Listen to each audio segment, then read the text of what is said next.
on another live stream, even though for you guys watching, it's going to be a replay for most of you guys watching anyway, but I'm recording it live. I will get up on my screen here, I will get some comments, but YouTube have changed how this live stuff is working, so hoping I'm doing it right. Yeah, no one's in yet. I've changed how the live system works. You used to be able to set a live stream up, viewers used to start coming in, and then I can go on my computer, set the rest of the live up, but now they've changed it all, so I can't do that anymore. So no one's even there yet. I'm just talking to myself. But anyway, for you guys on the replay, I'm not going to wait until people come in, otherwise the replay viewers are going to be bored. But we started this on a previous live stream. It's a Losi LMT, and we're putting Trill metal axle housings on it, perfect pass servo, and these Trill aluminium wheels. So on this live stream we've got to finish it off. So next up I've got another axle here. This is the rear axle. I'm hoping, I don't know if it's going to work or not, but I'm hoping I've got all the parts here to turn this solid axle into a rear wheel steering axle. I'm hoping. Oh, what's my voice coming through here for? Right, anyway, let's donkey down on here. I'm going to try and get some comments through as well as you guys are watching. I can't get all the comments, so the shorter that you can leave the comment, the more likely I am to be able to read it. Because the comments do come in pretty quick, and if you write a big essay on there, it's going to be off the screen before I got a chance to read it.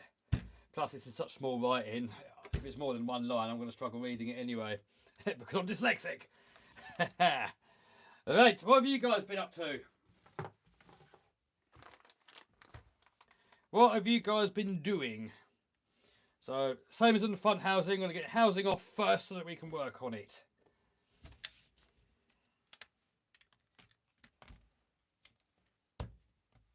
Did you ever drive your oldest cars? Not yet. I'm going to do a vintage video, but haven't started that yet. I've still got to get some more vintage cars and get them ready. So that's a bit of a long burner video, that one. That's going to take a while for that one to be ready. What have you guys been doing? Can you say tumble wumble for my daughter, please? Tumble wumble. There you go. Akin says the drift video was awesome, dude. Awesome, dude. Ah, thank you, mate. Appreciate it. 2 weeks to make that. 2 weeks to make that video, so hope it was worth the effort, because it means less videos, doesn't it, if I spend more time making videos, but I'd rather make good videos than loads of crappy videos. But sometimes the crappy videos get more views. So at the end of the day, the video with the most views is the best video, isn't it? How many years have you been doing this? Don't know. Go on my channel and click oldest video. I think it's probably about 8 years now. 7 or 8 years, something like that. I mean, I've casually done YouTube videos since like YouTube first started. I think in the first year of YouTube, I put a video on there and it got about 600,000 views. And I sort of casually just put a few things on. It's just to show friends, really, more than anything. But probably for 7, 8 years, I've been trying to take YouTube a bit more seriously, probably, I'd say.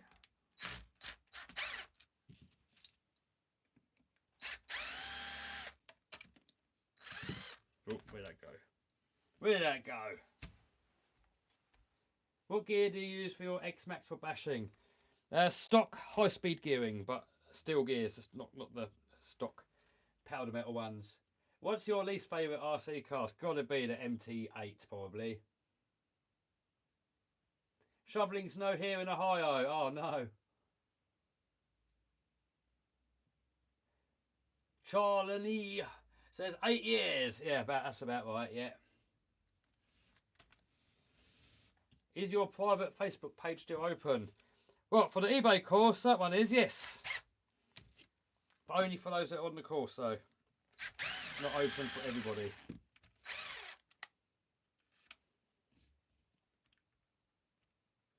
You got snow there? Really? There was a bit of snow once this year, but it doesn't snow here often. In the UK it snows a little bit more often, but still Still not really that often, really.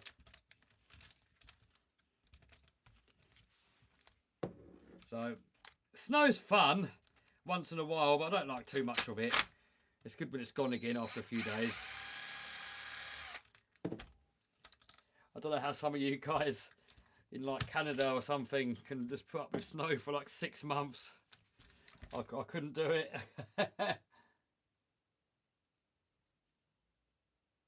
got a friend that moved out to Canada and he sends me pictures of shoveling his car out the snow in the morning. I was like, oh man, no.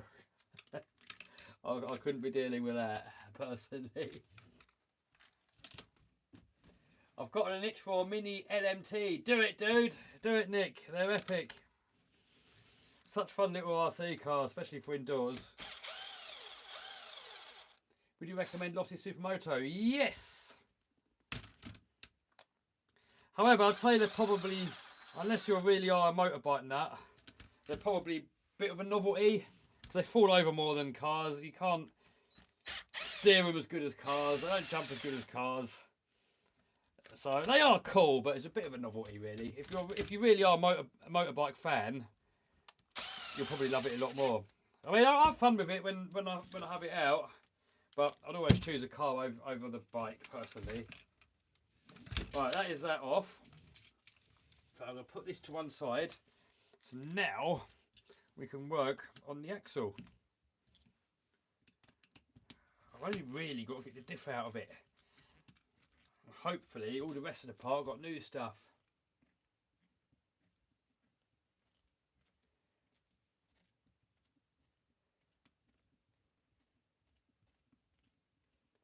I see you're back home. Are you finding more time to go? Home, Isle of Man is where I am, dude. It's a similar looking workbench. I sort of made it to look fairly similar. I think people prefer it when they can relate to like certain parts of the video. But I don't know, maybe not. Maybe an entirely new studio would look good. I'm going to build a brand new studio, hopefully soonish. I'm just about to hopefully buy a new house. It's on the last few days of completion. So nearly a done deal, nearly. But I can't get excited just yet, just in case. Just in case something comes up. Until you've got the keys, it's not yours, is it? Until you've signed all the contracts, the money's paid over and you've gotten the keys, it's not yours. So I can't celebrate just yet. Jesus, that is Loctited on there. I need to get that off of there somehow. Look, in there. But yeah, I need a bigger studio. This one here, look. Give you a quick little look around. Out of space, look, stuff everywhere. Completely out of space in here. I know a lot of you guys said when I first moved into this house that the studio looks too small, and I agree. It was only a starter house, though, this one, just to sort of get going for when I first moved here, and then have a little look around a bit and see what areas of the Isle of Man I like, or if I even like it, and find a more suitable house. So this new one should be perfect. Loads more room for a studio. We've got some land outside, so we can do our RC bashing and testing and stuff on site. So try not to get excited, because I've looked at a lot of houses over the past few years, and it all come down to the last minute and fell through. So I've got to not allow myself to get excited yet. Why won't this come off? Look, I need something to put in that gap and wedge in there. I'm trying to get a flat-headed screwdriver in there, but even that isn't narrow enough. Damn it. What have we got here? Oh, it's a chisel that I made out of a screwdriver. That might do it. Come on. Jesus. I'm going to put safety goggles on here when you're hitting metal and stuff. Don't want it firing off in your eyes. That is tight, man. What's going on here? What is going on here, man? Alright, it's coming. It's coming.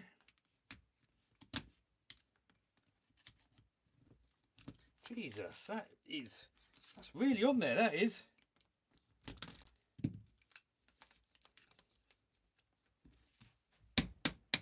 Boom. Right, that's that off. The room is a nice sized workshop. Yeah, I mean, it suffices for now, but it is running out of room. Oh, by the way, I've got to tell you guys, if you don't know yet already, about this mega bundle. $10,000 worth of RC cars there that you guys can win. One of you guys is going to win all of them. So there is a link in the pinned comments and in the description of how you can win that lot. And if you go onto my raffle page, there is also X-Max 8S, another one that you can win for free. You can get free tickets for that one.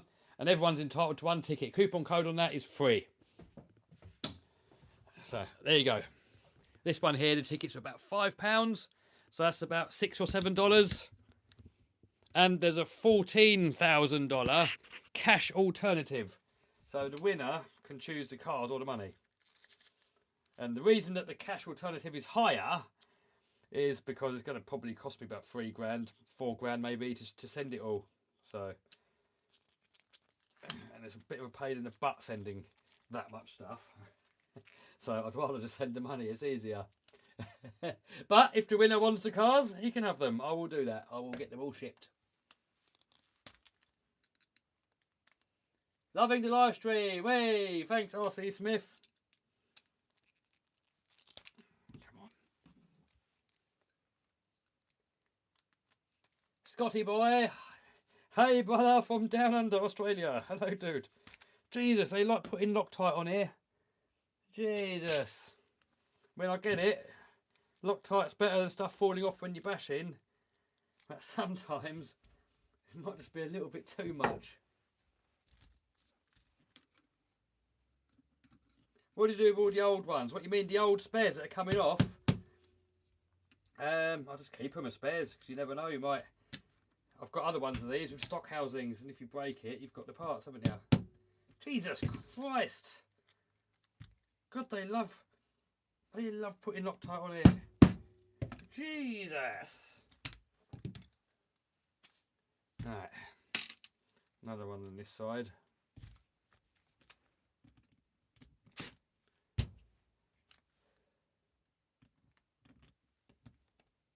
I'd rather stuff fall off than struggle with Loctite. No, I'm the other way around. I don't mind too much struggling in the shop because you've got the tools and you've got the time. But I hate it when stuff goes wrong and you're out bashing, especially when you haven't got anywhere to work on and it's cold and wet and windy and you've got to start wrenching on stuff and all you got is wet grass to put your stuff on and you, no. So I'd any day prefer to struggle in the shop than it falling to bits when you're out bashing. It's not that much of a struggle, is it? I mean, sometimes you do, but a bit of heat, a bit of wallopage, a bit of grinding, a bit of... Come on. Let's come in. What you like the most brand of RC cars? I haven't got a favourite brand, dude. I treat each model separately, individually. It doesn't matter what the brand is. All I care about is how good it is. I don't care what brand it is. When I see people say, oh, I wish Armour made a crawler, I was like, well, why? Traxxas already make one. Axie already make one. You know, get one of those. Who cares if it says Armour or Traxxas on it? I mean, who cares? If the product's good, the product's good. Doesn't matter what brand name's written on it. That's why I never get fanboys, really. I mean, if you've got shares in the company, or you work for them, I get it. Or if you own the company. But if you're just a peasant buying the stuff, like all of us lot are, then why fanboy over a certain RC? It doesn't make any sense to me at all.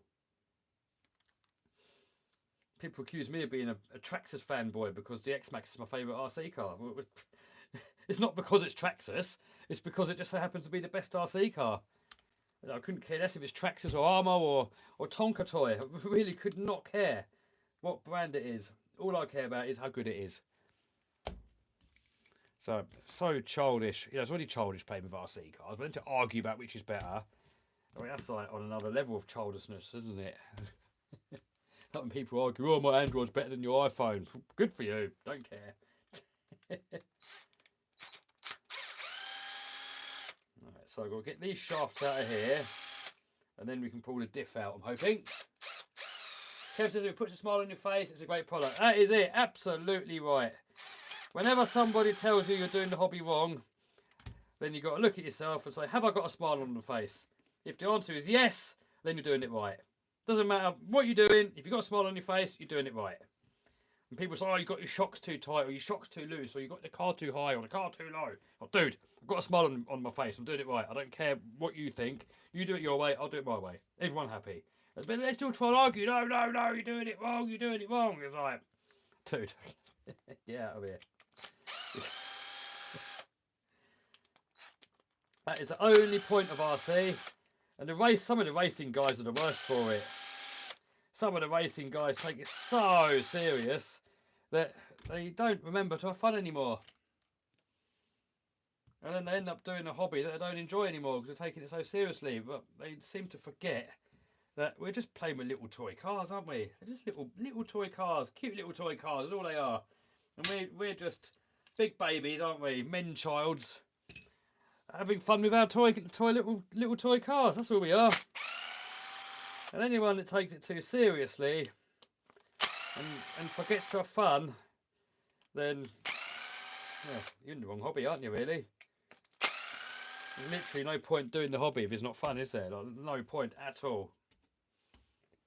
Where's my marker pen? We've got to remember, when we pull these diffs out, we've got to always mark on the housing.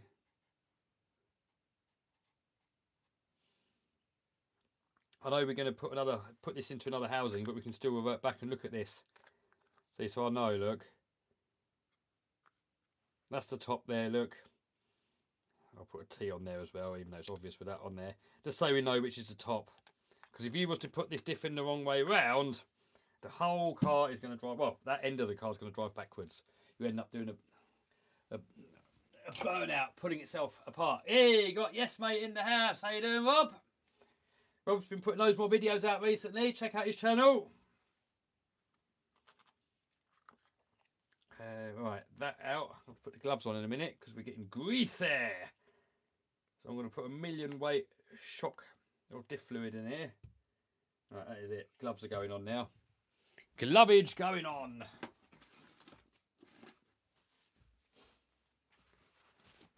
Paper going down.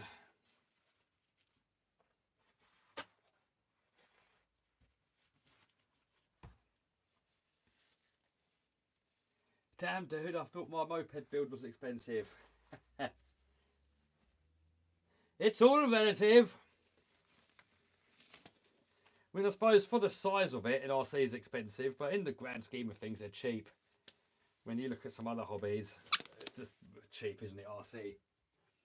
But for the size of it, I get it. You see a little toy car and you expect it to be like $10, $20, and then when someone says it's $500, non-RC people are like, what? For a little toy car, you're mad. That's what they think. You look at tennis rackets and golf clubs and monster truck parts, aeroplanes. You start looking at stuff like that, and then it gets expensive. Then super yachts. I mean, RC really is on the lower end of the scale when it comes to to the price of a hobby.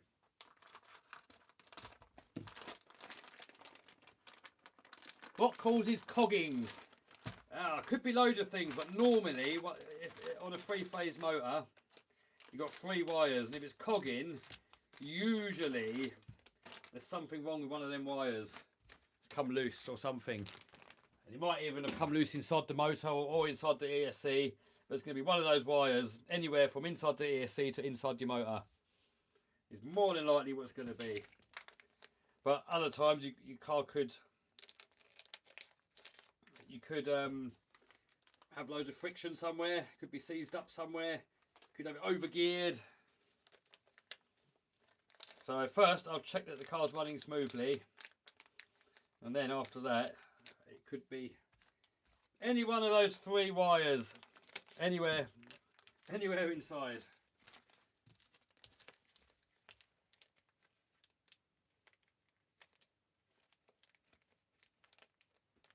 RC car parts heaven, yes. So let me quickly show you what we got going on here. So we've already done the front anyway a couple of days ago, so let's do the back now. So I've got knuckles because I'm converting this straight axle to a rear wheel steering axle. So we've got shock mounts, even though I've already put those on the front. I've actually put that sway bar on before the stream because I didn't know how the other sway bar came off. So I thought I'd faff about with it off camera, and then now I know how it goes on, and now I can do it the same again on that side. But basically, that's for another build there. But that much stuff is all going on there. So we've got brand new alloy wheels, and there's one of them here. Look. So yeah, all those parts are going to go on there. I'm just really hoping, really hoping that we can convert this rear axle to a steering axle. I can't see why not. I think we've got everything we need. I think. Because all we really need out of here is the actual diff itself. And that's the same, I believe, front and rear.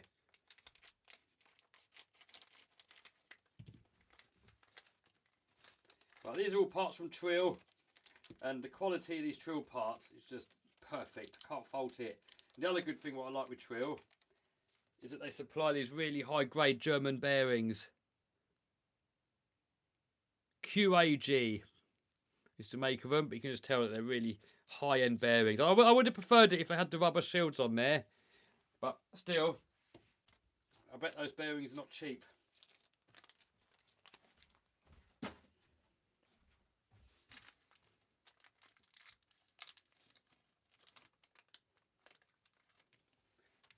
Right, so next up, I'm going to pull this diff apart and get all the dirt off of it first.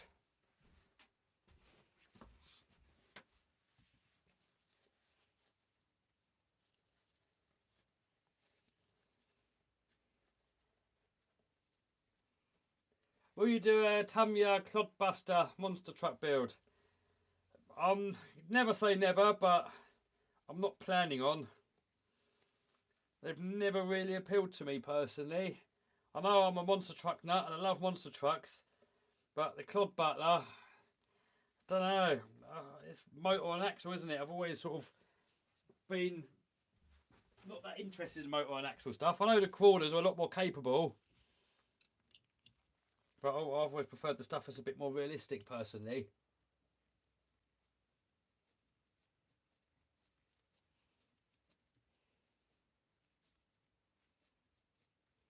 Chris Jonesy in the house. How you doing? Heard you're getting some Sealy tools. Yeah, hopefully, dude. Get them sent over, boy. Should we give Jonesy a spanner? Can we do that on here? Can we give him a... Can we give Jonesy a spanner? I like to give my friends a spanner so that they're admins. I think I'm on the wrong YouTube account. I have to do it on the... Yeah, I like to give my friends spanners because then I know when they come up. There's Jonesy. So just give him add as moderator. There you go.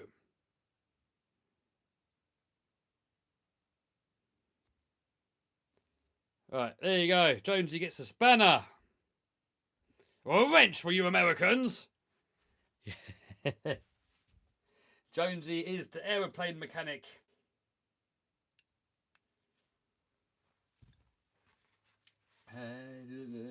What's your opinion on Team Corelli versus Armour? I'm for Armour personally. I mean, Team Corelli, they used to make a lot of the high-end racing stuff. Then they sort of went into making cheaper bashers. But from what I've seen so far, they don't bash as well. They're not as durable, nowhere near as the Armours and the Traxxas. Noah in the house. How you doing, Noah? Trevor Park says he's a Jonesy as well. What Sealy tools have I got coming, Mr. Jones?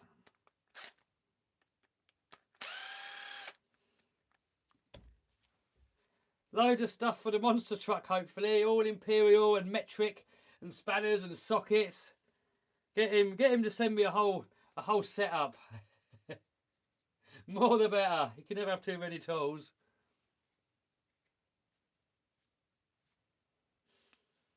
Right, so I need to get all these internals out of here. because I've got brand new diffs. So that's got to come out. That's got to come out. Bloody mess. I said the drift video, balancing that £5 RC on the banister was criminal. Didn't even think about it at the time, but then watching it back afterwards, I've seen a few comments of people saying, "Oh, that's bad." I was like, yeah, if that would have dropped off, it would have ruined it a bit, wouldn't it? You make this look so easy, says Scotty boy. I've done a lot of them, haven't I? But I don't know if it's that easy. I mean, the more you do, the easier it gets. I try and lay the parts out so that you know where they go back on, even though I've kind of haven't on this one, because pretty much everything that's going inside the axles is brand new.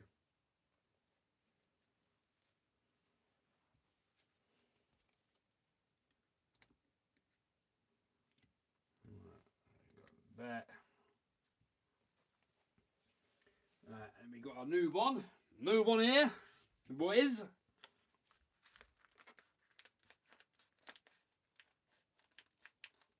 Nice new workbench and all the tools a boy could dream of. Boom, get it done. Get it done, Jonesy.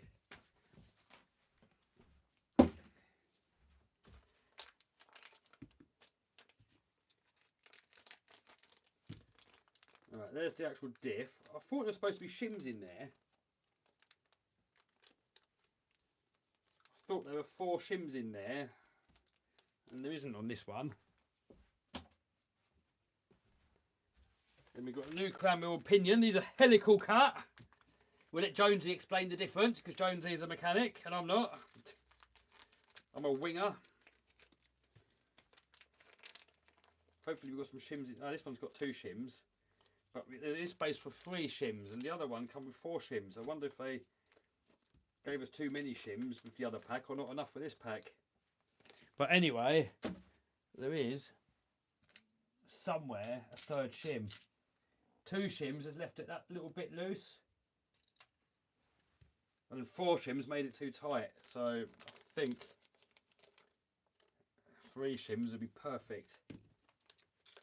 But there's only 2 shims for this pack.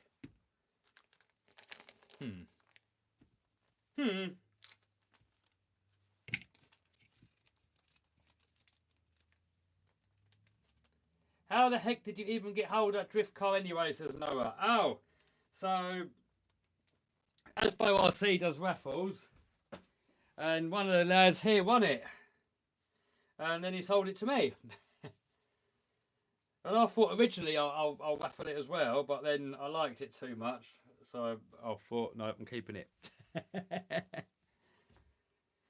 Right, I think, well, this is still draining. I need to find that other washer or shim. Oh, could be anywhere. Maybe we could just put 2 in there. We'll see in a minute when we put it all back together again. So anyway, we put bearing on there, drive cup in there, and then we got that washer and an O-ringage. Get that on there like that.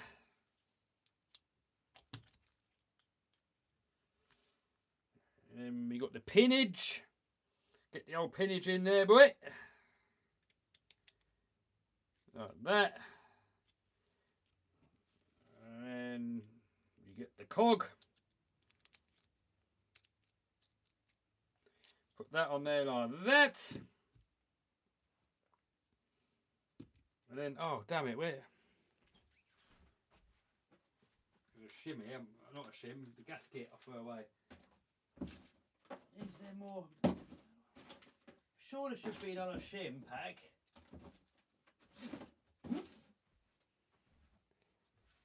Somewhere. Got the drive shafts there, knuckles there, no shims in there. Got those bits.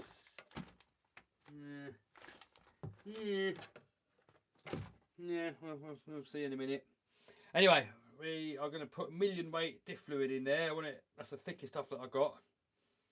Could put an earplug in there, but that nearly locks it solid. I don't want to fully lock it.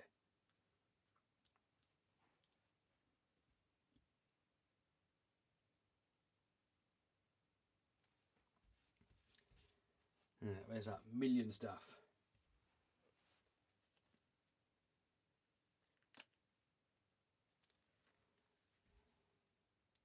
What's Jonesy on about? It's like a year of geezers cut whilst he's been drinking. What does that mean, dude? I'm not with you.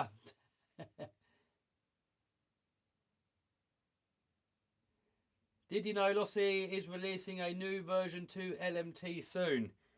Is it a Gravedigger? Because I saw that they discontinued the Gravedigger one. So I still saw one in the shop, so I quickly bought one. So I've got a brand new one in the box still.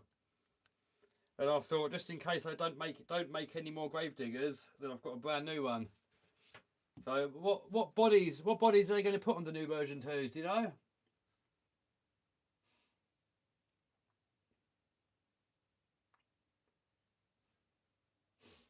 If you guys leave shorter comments, just a few words, I can answer them. If they're a few lines, then I'm going to skip past it because they disappear off the screen too quick. And I'm just looking at this tiny little writing on the screen. And I'm a bit dyslexic, so I'm not the best at reading, so don't give me an essay.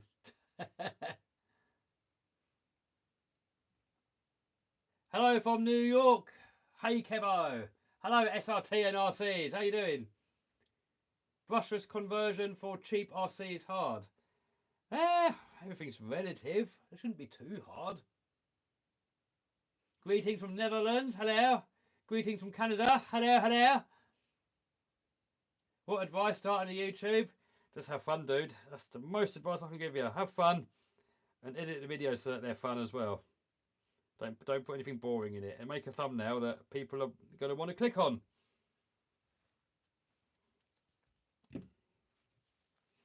What more can I say? Is it possible to make Traxxas TRX4 all-wheel steer? I believe someone has done it, even though I haven't tried it. I wanted to do it, but then it will make the diffs sit a bit funny. The drive shafts will sit a bit funny. So I'm sure it's doable. Right, then we got the new crown wheel. So these are helical cut gears here, look. And the old ones, straight cut.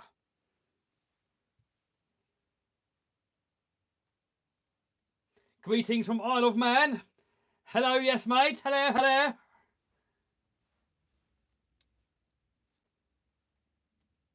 Put solid rubber tyre on speed car. It'll be so heavy, dude. I'm thinking it would just fly off. And I haven't got the time just to test things trial and error, because every time you destroy your car. So I'm waiting for a company to come out with some that are going to hold up, and then I'll happily use them.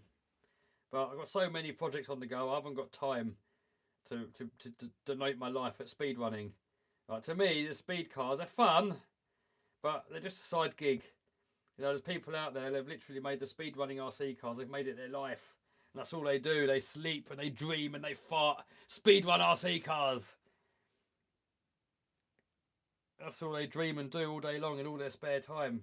So I'll leave it to one of those guys to come up with it, because I've got too many other projects on the go to give my life to it, I'm afraid. Get the world's strongest glue. Well, it's not just the glue that fails, it's the rubber itself that fails. When the heavier you make it, the more centrifugal force you've got trying to pull it all off.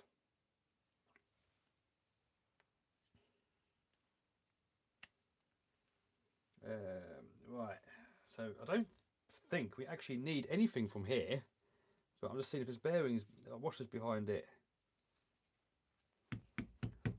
I had one spare washer. I don't know where the thing's gone. It's got to be on this bench somewhere. But the question is, where?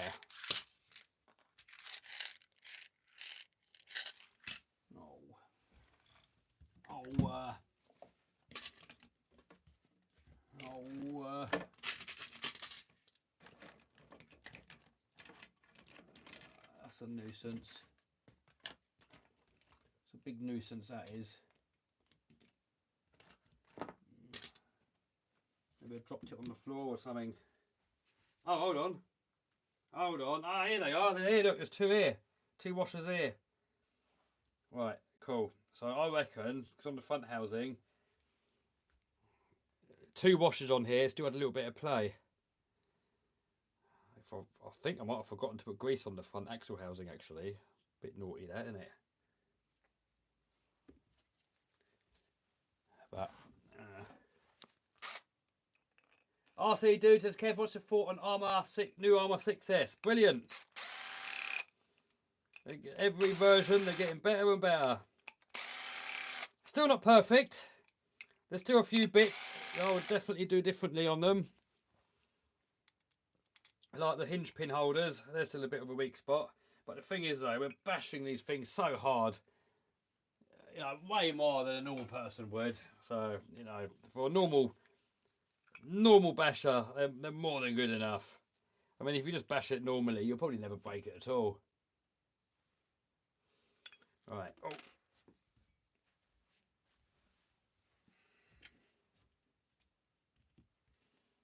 Right, so we got two new bearings. Actually, what I did on the other one, put a little bit of Loctite just around there. Can we get more TRX4 content? Yes, I'm working on one at the moment.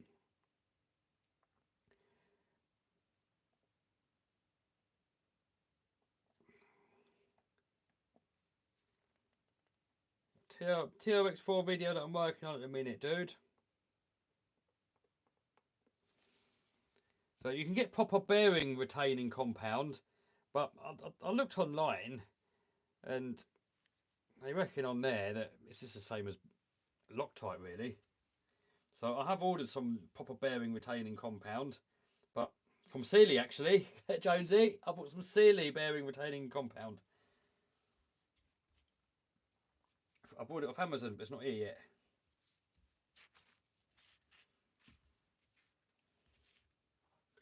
Right. Bearing in. How is the flying going? I'm going to carry on with the flying in the summer. I sold the plane for now. For a few reasons that I went over in the last live stream. I can't be bothered to go over it all again. So you can watch the last live stream of why I sold that. And next flying video, I'll explain it on there as well. But I will be getting another one. Just not yet.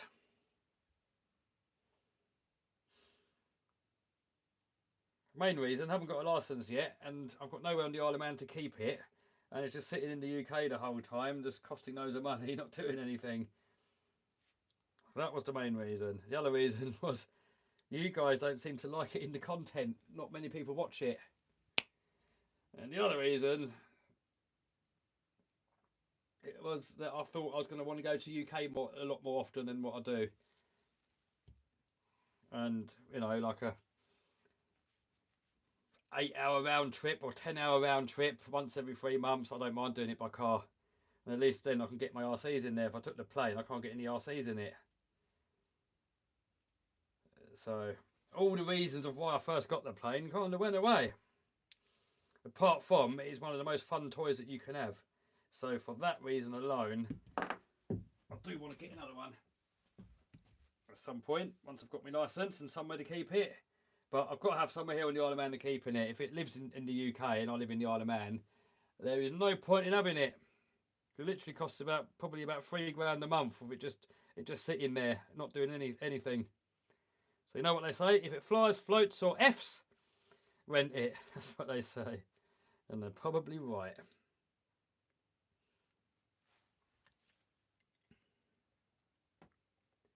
What plane are you getting? I want to get the NG. So the same as the one that I had before, but it's like a full carbon fibre one. So it's a little same engine, looks almost the same, but it's a lot more comfy inside. It's got autopilot, and it's lighter as well, so it's more aerobatic. And it's got bigger control surfaces on the back, so it's going to have a quicker elevator, whatever you call it. So yeah, if I get another one, I'll be in the market for one of those. What radio are you using now? Oh, we use a few. I mean, with all the Horizon stuff, it's normally just a radio that comes with it, or I bind it to a Spectrum, like to DX5 or something. Traxxas, I'll normally leave it Traxxas. And then some stuff I'll put a Noble on it. Even though Noble, I'll put that more, not so much on bashers. I mean, I will start putting it onto bashers. Oh, wrong screw in there, I think. I'll start putting them onto bashers, but I used to use Dumbos on pretty much everything. But I'm pretty tempted just to move everything that's on the Dumbo over to the Noble. It's a bit more expensive, but it's a much nicer radio. The only thing that puts me off on the Noble hasn't got that many model memories. That's the only downside. So it would have been nice if it had like 100 or 200 model memory.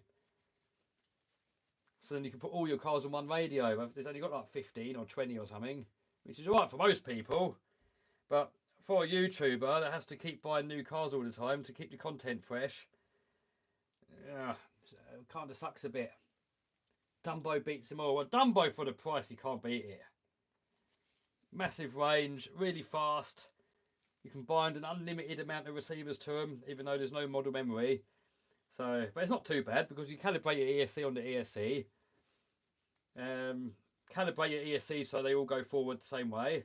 So then all you've got to adjust every time is servo reverse and steering trim, and that's it. When you put it onto a different car, and the endpoints quickly for the steering.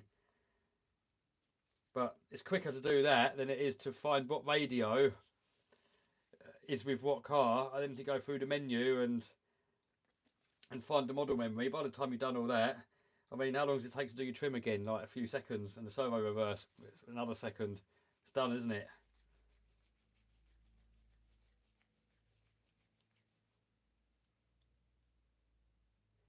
How do you do endpoint on the Dumbo? Well, it's just got dual rates, isn't it? So you just mechanically set your steering to as centered as possible, everything 90 degrees if you can. So then you get the same trouble both ways, and then you just do dual rates just to set your endpoints. So it wouldn't be any good for a basher, but I mean for a racer, but for a basher, perfect. Even the gyro works well. I've never used a Dumbo gyro. I've never bothered looking into how you turn it on. But yeah, for the money, I can't fault the Dumbo. Amazing radios for the money.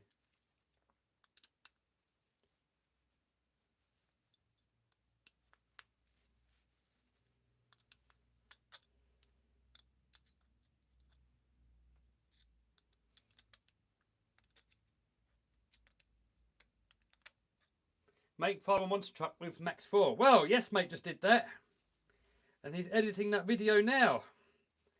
So if you're still there, Robbie, when's that video coming out? I think we're going crawling tomorrow, and then you want to skate park it, don't you, Rob? Right, let's put that. I think that's what happened last time. I put it in dry just to get the mesh right, and then I forgot to grease it when it come to it.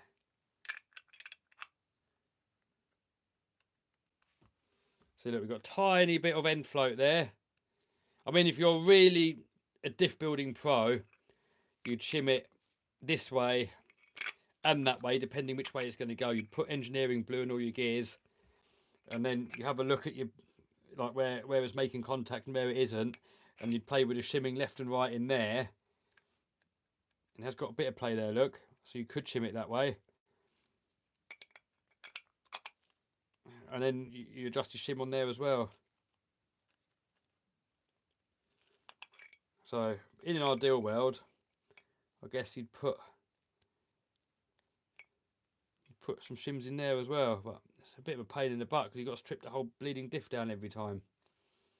And I'm just a basher, you know, I don't really care. I mean, if it keeps eating diffs, obviously I'll do it, but if it doesn't, then why bother? Anyway, let's get get a little bit of grease out the old housing. I know some serious boys are going to say, oh, look what he's doing, he's using old grease. And it's like, oh, dude, it's a brand new car anyway, not been used yet, so it's new grease. And even if it wasn't, I mean, who cares, we're not in it, are we, eh? Are you still doing infraction with Mini V8 engine? Yes, they sent me new distributor parts, but I think they got lost in the post, so I don't know what's going on, so I'm still waiting for all of that to come. But I will carry on with that, because otherwise it's in danger of turning into another nitro crawler build, isn't it? Where I started that build probably about 5 or 6 years ago and haven't touched it.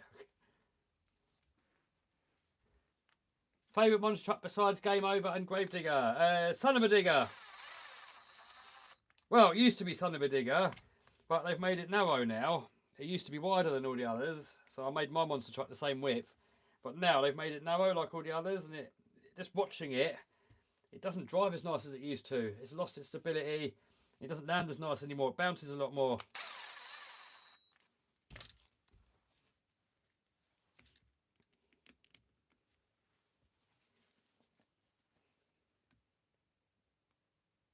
Will you ever review or build a hovercraft, someone says?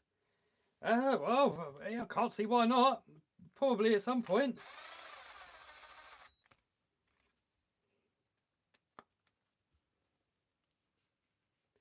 Now I go, do you still play on the Monster Truck Simulator? I had a little play on it the other day, but I haven't got my steering wheel here. That's all on my PC that's in the UK.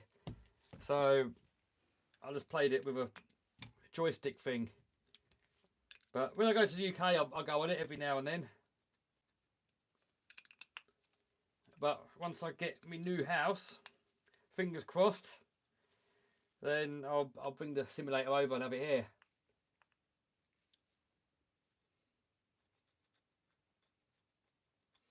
Right, that is in. Next up, we have an option of things here. So we've got 5-degree thingamajigs here that go on the end here, but we want the caster angle to be that way, to mirror the front, because then it's going to give you self-centering. If you look at the front, look, caster angle is between the kingpins, and as you can see, there would be straight, and it's kicked back like that. So I want to make sure when we put the back axle on that the caster angle is the same way, because if you just got the front axle and bolted the exact same axle on the back, you have the caster angle going the wrong way, and then it would try and go to the end of the steering lock automatically. The caster is what self-centers the steering, so even if your servo came off, it would still want to go in a straight line. But that's why when you go backwards, even on the armours really show it. When you go backwards on an armour, there's probably loads of slop in the system. The front wheels just go like that really fast. That's the caster doing that. So if you're doing rear wheel steer in a monster truck and you've got the caster going the wrong way, it'll just try and any slop anywhere, it'll just flop around. So we've got to make sure that we've got the caster going in the right direction. So let's see. So these have got left and right written on them, but we're probably going to have to ignore that and just build it so that the caster goes the right way. So if we put the left on there, that is actually, yeah, it is actually left, isn't it? Yeah, that is actually left, isn't it? Yeah, but the L is on upside down because really, oh, hold on, no, we're upside down. Hold on. Right, we're there.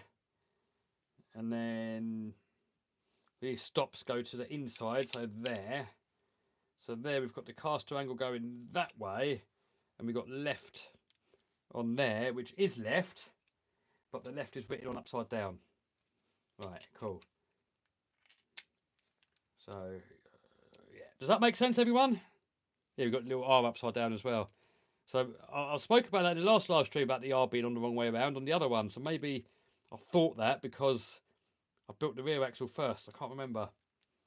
But I think that should work. I've also got these other ones here And these are, oh, they're 0 degrees. I've got some zeros as well, just in case it didn't work or whatever reason. At least 0 is better than it going the wrong way, isn't it? But yeah, I should make it nice and stable. Robbie goes, agree, get it boomed. Yeah, I wish, mate. Right, let's get them on there before we forget what goes where. Bit of lock off tight going on there. Hi from Canada. Sorry for commenting so much. Hello, dude. We got slow mode on there, so it's fine. No one can spam it. Everyone can only do one comment every minute or so.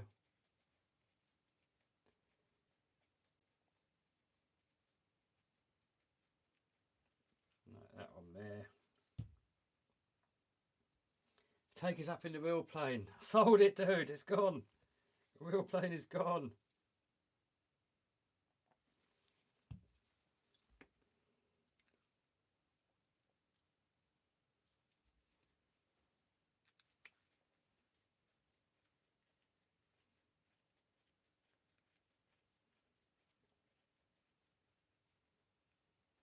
Greetings from Ellis, wherever that is. What are you working on, says Rapid RC? LMT, full size one.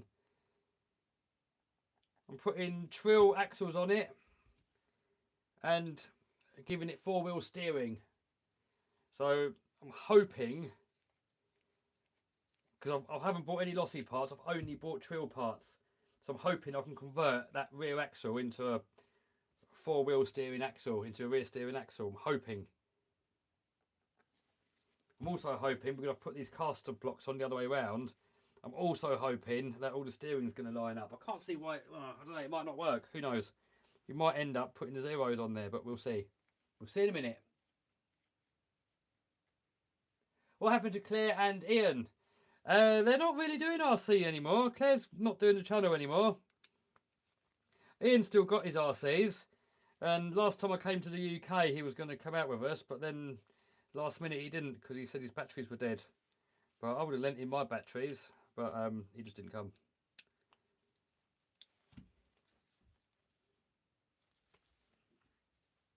But that's the thing with RC, you gotta want to do it. I get days sometimes when people are going out and you're just not feeling it. When you look out, maybe the weather's miserable, it's cold and windy, and I'd rather sit there and edit a video or something than go out. And then I don't go out, because if you just go out for the hell of it, you end up getting burnt out with the hobby. Why did you sell the plane? Oh, dude, I've just explained it literally 10 minutes ago and on the last live stream. I'm not explaining it again, dude. Sorry. Wind it back a little bit. I explained it all there.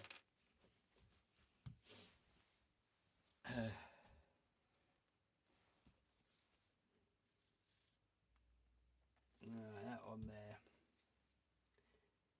Do the Losi Micro B. Yes, I'm working on that video. I've just got to take it out on the beach next, because I've got some paddle tyres for it. And then I can conclude that video. Oh, Rob, if you're still there, when have you got any news of when you're getting the Micro B?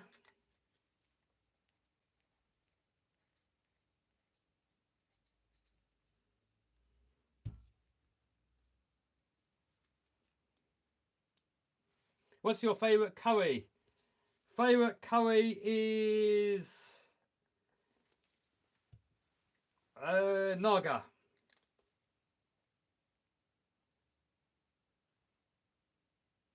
I don't know why you're larking, geek. I'm going to get a better one.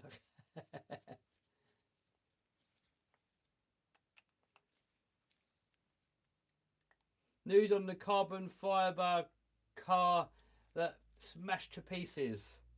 Oh, that's more wood than carbon fibre, wasn't it? No, I think they've just went quiet.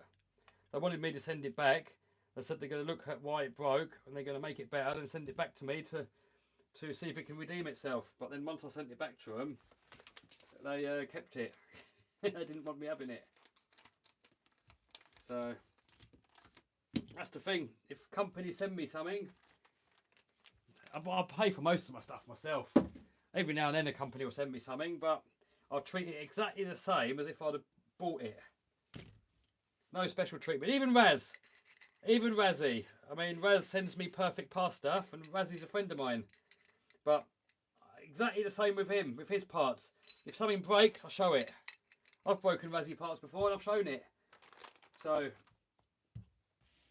you know, I know a lot of people wouldn't, definitely not if it's their friend stuff.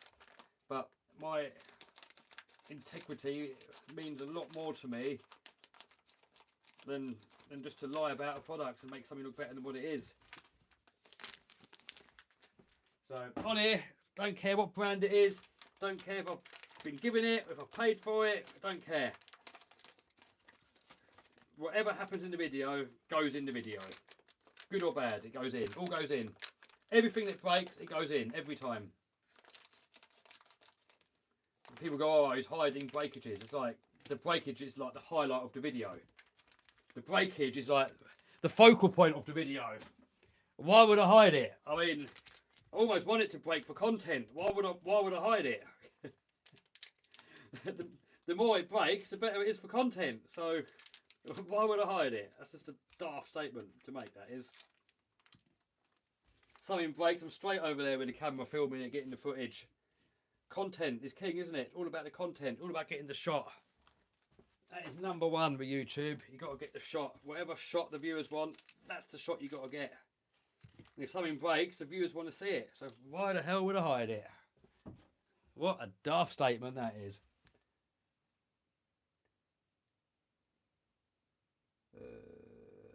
Model Sport do perfect pass. Yes, they do. Can you say my last name? Benjamin Boss. No, I'm dyslexic, dude. No, I can't.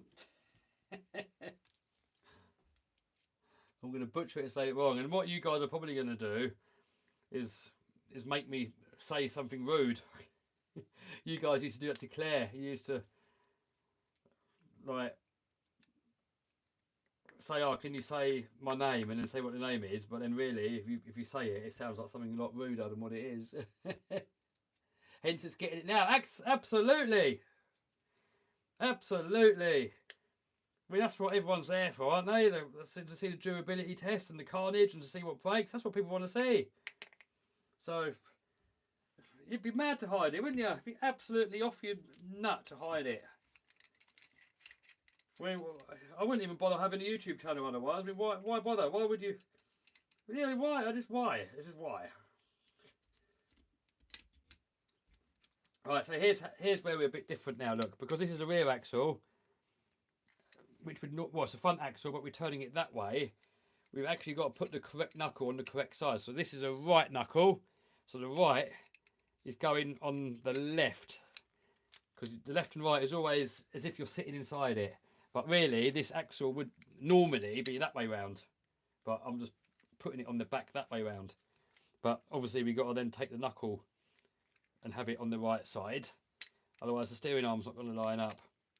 But because I've got these caster blocks from the other side on there, you get the caster going the right way. So hopefully everything is going to line up perfect.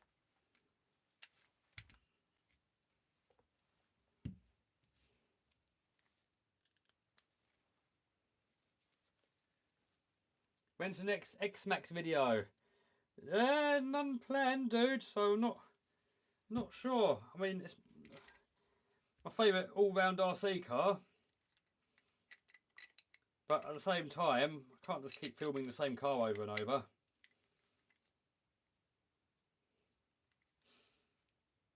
So unless there's like an upgrade or something cool to do with it, I don't really want to just go to like a skate park and that's it. Rossa cars are big dollar, says yes mate. Yeah, they can get expensive, those things. In RC terms anyway.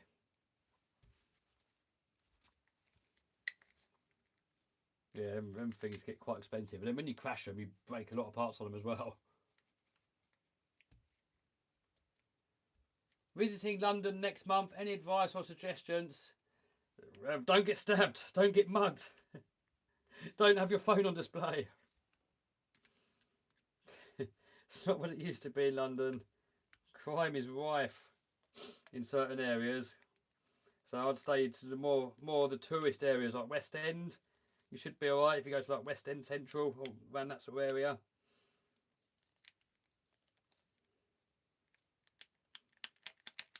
But don't have your phone out, because they go around on mopeds and they'll just grab it. Crime in UK is getting worse and worse. Well, it's one of the reasons why I left the UK, because it's just getting so bad there.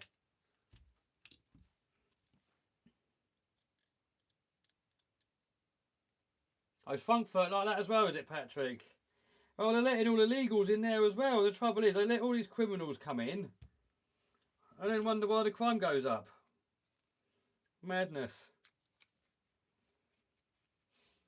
Madness. Can you give me $14K? Well, if you win the mega bundle, yes. But I have no say over who wins that mega bundle.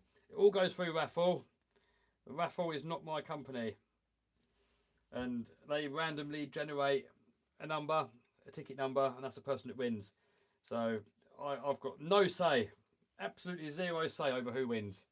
It's completely random. The only way you can have a bigger chance of winning is getting more tickets. That's the only way you got a bigger chance. But the person that won the last mega bundle, he only bought 2 tickets. So you don't need to buy loads of tickets. You can still win with 1 ticket maybe. Right, great. That works. Perfect.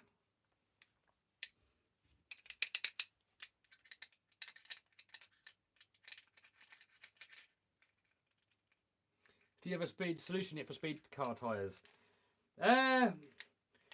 No, but I do have some bigger ones that might work. So it can only help, I believe. But yeah, it's courtesy of Robbie sorted those out for me. Yes, mate. What monster truck shows are you doing this year? Just a Santa Pod one again in August. So any of you guys watching, yeah, come along. Go on the Santa Pod website, get your tickets. It's on, I can't remember the exact date, but it's around about the 20th. If you go on the Santa Pod website and look for, or Facebook, search UK Monster Truck Nationals, and there'll be a link there where you can get the tickets. I wouldn't, they do weekend tickets, but that's purely if you're travelling really and you want to camp there. If you just want to see the show, I'll just come on the Sunday only. I wouldn't bother with the Saturday, because there's no monster trucks going around on Saturday. There's not really anything happening. You can literally just have a look at the stalls and stuff on the Saturday, but there's plenty of time to do that on Sunday anyway. So if you're travelling and camping, yeah, do your weekend. Otherwise, I'll probably just do the Sunday.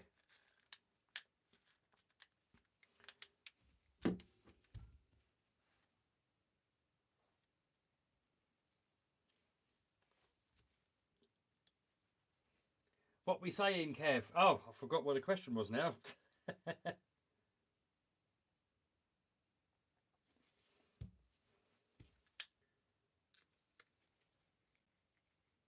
Dude, 12S sledge. Maybe one day, maybe. I'm trying to answer more of the questions that haven't been asked yet, because a lot of the questions get asked over and over. And I don't want to bore the people that have been there from the beginning with keep answering the same stuff. So I'm trying to answer the new comments that I haven't answered yet. Do you know any cheap RC cars for Rosser? I think you can take pretty much anything. There's a lot of different classes. So go on the website and just have a look what classes they've got. They've got like mini classes and a 4S class, a 2S class. So you don't have to spend loads. You can literally take anything. I think you probably even take an X-Max. I would imagine. Do you camp at all? No, I don't camp, because it's quite near Mum and Dad, so I'll stay there. Right, that is in. So now we've got to hope that goes on and the servo goes on, and then we should be plain sailing. But it appears to be working. I don't think we need anything else from the old axle. We literally, I think all we needed was the diff internals. That was it. And the bearings on the ends, that was it. So that is good. Isn't it?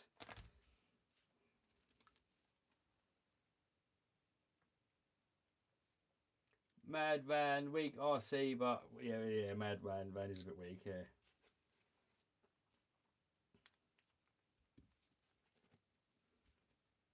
Oh no, look.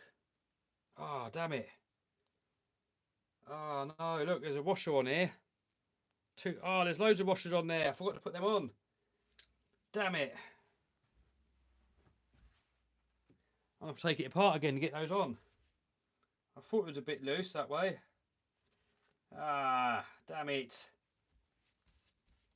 How quickly can I do it? What do you reckon, guys?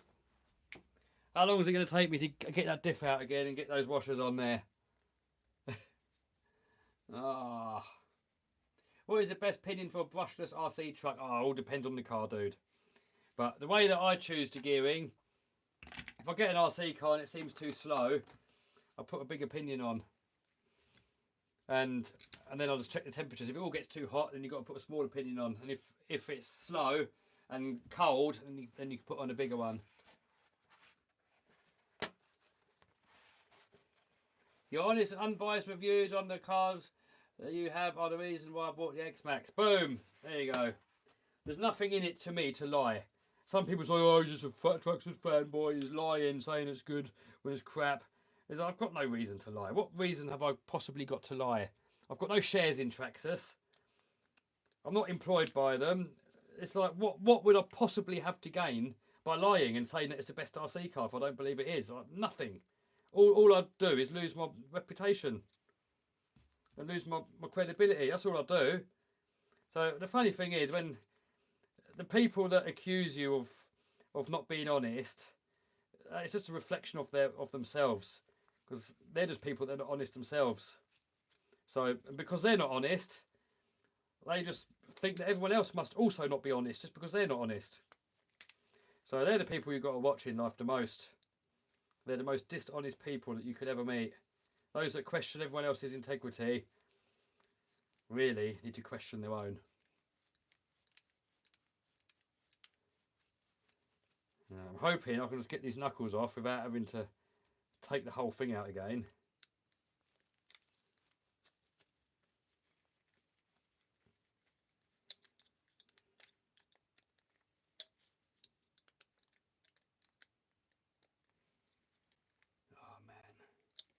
Do you feel like a celebrity? It says RC Smith. No. I'm just a normal dude, just like everybody else. No different. Right. So that, I'm going to put that on the right side. Damn it. I've got to take the whole diff apart again now as well. Oh, what a whopper.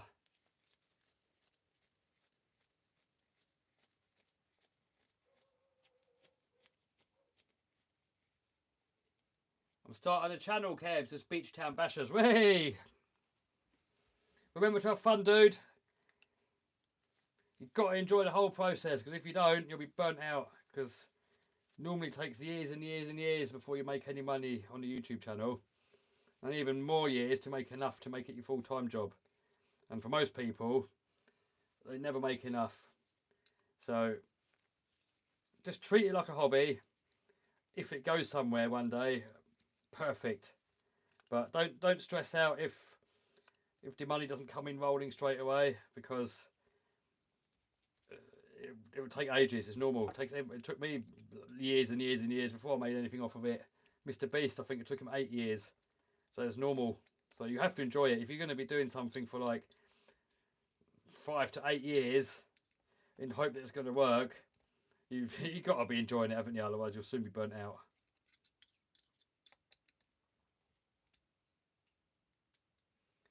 When did they start putting commercial in lives? Oh, no idea. Are they? I thought they just put one at the beginning.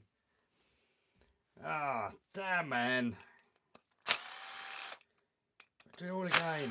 One little simple mistake. I was waffling and not concentrating. And now I've got to do the whole bleeding thing again. Now, you guys are saying what is the best pinion for 1/8 scale bashing RC truck, dude? Don't know. It depends. Depends entirely on your driving style, on the car, on the motor, on everything. There's not one pinion that fits everything. It's like it's going to depend on if it's overheating or not, and if you want it faster or not. So each car is going to be completely different. It's impossible for me to answer that unless. But even if I had the exact same car, I still couldn't answer it, because if your driving style's different, you might overheat it more than me. So then you need a small opinion, or you might be a bit more less trigger happy, and then you could put a big opinion on, or you might be in a colder country. There's so many factors. You'll just have to measure the temperatures of your motor. Basically, if you drive your car how you normally drive it, and when you get to like, I don't know, once you've been driving it around for 10 minutes, hammering it, just put your hand on the motor and on the speed controller and on the batteries. If it's too hot to touch, it's too hot to run. So then you've got to put a small opinion on, and that'll make it go a bit slower.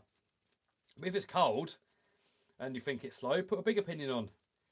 And then with trial and error, you'll find the perfect gearing for your setup, and that's different for everyone.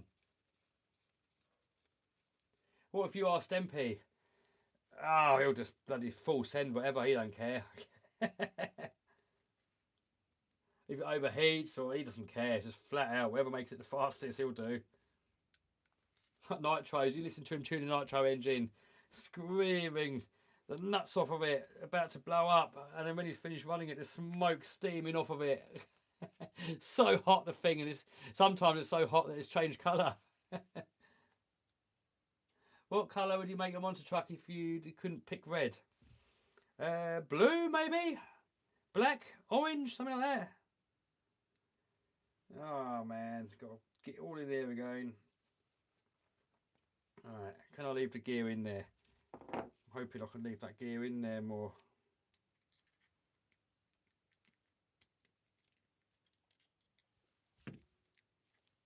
Right. That can stay in there. Boom.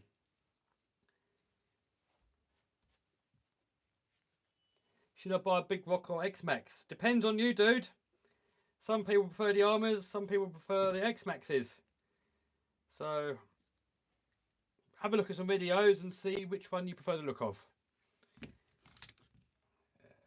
Right, where did I put those washers? Because that would suck. Hey, that would suck if I'd done all that work and then lost the washers, wouldn't it? Right, so there's 3 shims on there. And then that can go back on there.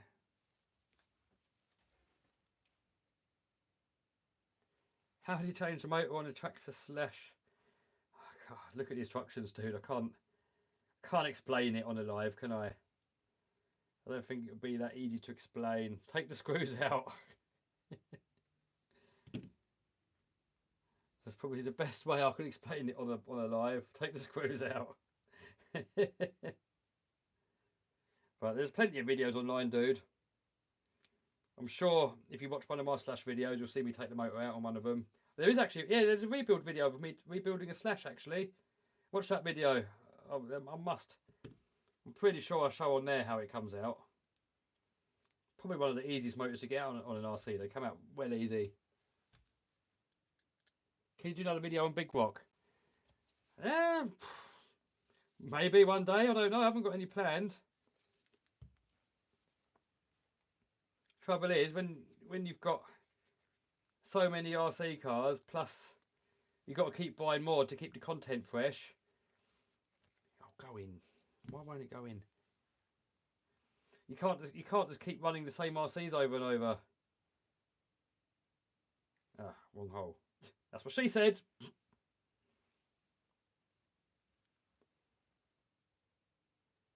Talbot, love your editing. Thanks, dude. I do put a lot of effort in.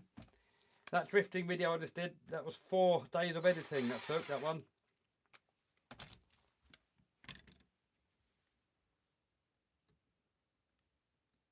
Are you liking the Isle of Man? Love it. I love it, dude. I wouldn't want to live anywhere else in the world.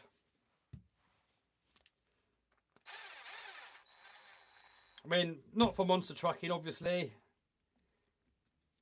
He hasn't got the sort of shows and motorsport things that bigger countries have got. But, you know, for that, always travel, can't I? So, I'd say America's probably the best country in the world if you want to do monster trucking and V8s and drag racing and all that sort of stuff. And cool cars. It's probably America's where it's at, probably, isn't it? So I'd love a holiday home in Florida one day. I was sort of half in the market of looking for Florida holiday home, but now the perfect property's come up here on the Isle of Man. I'm going to get that first. You do well for having dyslexia, says RC Smith. I don't know if I've actually got dyslexia. I've not been diagnosed with it, but I just can't spell, and I'm not the best at reading, so I'm guessing I have, but I don't know. Maybe I haven't. Who knows? But whatever it is, I know my spelling's crap. I know that. I'm not the best at reading. I know that as well.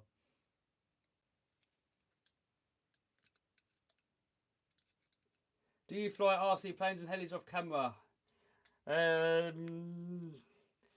No, not really. I don't really do much RC flying at all. I prefer the cars really, and if I do flying, it's more for video. And you know, helis, I used to fly helis just for fun all the time, and I was spending like $1,000 a week sometimes fixing them. It was getting ridiculous, and my dream was to have a monster truck. Oh, that's better. Look, there's no slop. Well, still a little bit of slop, but it's a lot less. My dream was to have a monster truck, and while I was spending $1,000 a week fixing stupid toy helicopters, I wasn't getting to my goal. So helis had to go. So now if I fly helis, it's purely for video, because it's guaranteed to get smashed up.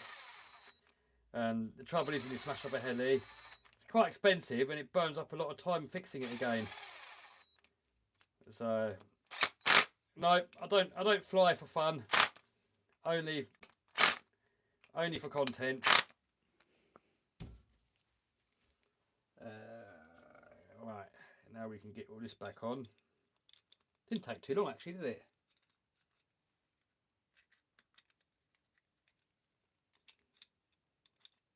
How many acres your new property? 7.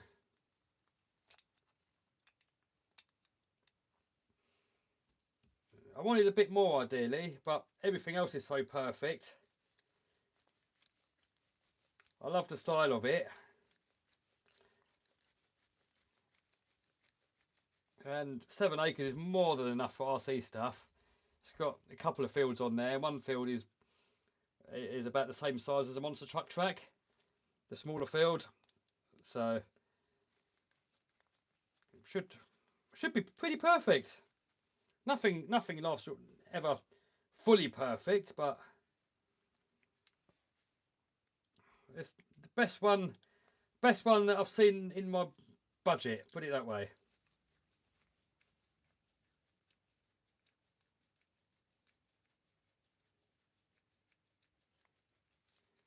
Are you going to build a track on your land?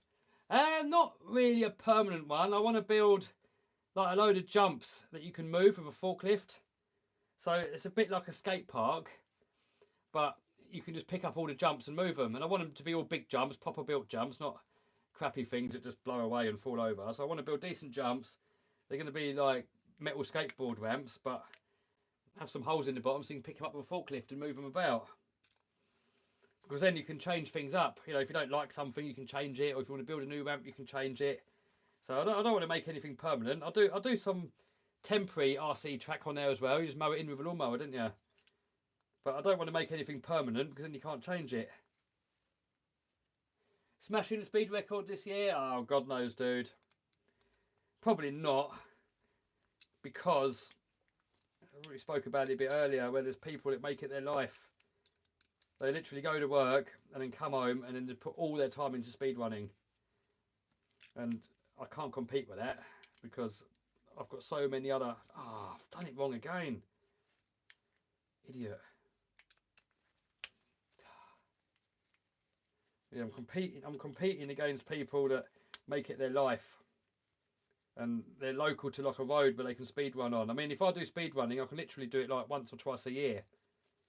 And I'm competing with people that make it their life, and all they do is in their spare time is tinker with their speed cars and try things, and then they live local to a speed run place as well. So what takes me like a whole year, they can get done in like a week. So it's impossible for me to compete, isn't it?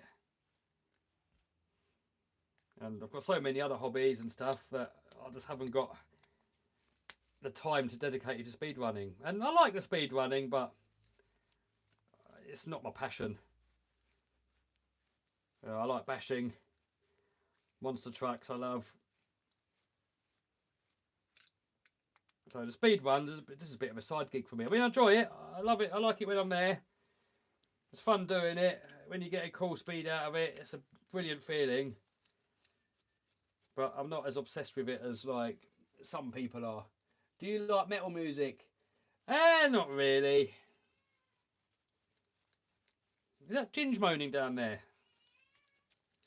Ginge, what's up, mate? Come here, Ginge. Oh, I got Ginge. Yeah. Hello, Ginge. What are you doing, mate? Why are you crying? What's up? He's purring. He doesn't like the gloves. Doesn't like RC. He doesn't like the gloves. Be cool if they made a new infraction. You know. No, he doesn't like the gloves. Yeah, that's Ginge. That's Ginge, that is, everyone. What are you moaning at, Ginge? I think you want some attention. Right, that way is supposed to go on. Man. Much love from Wisconsin. Hello, dude. Hey, kitty. So adorable. Oh, he is so cute, Ginge. He is the cutest cat ever. He'll never scratch, never bite. All he wants is cuddles. You stroke him everywhere, on the belly, everywhere. He loves it.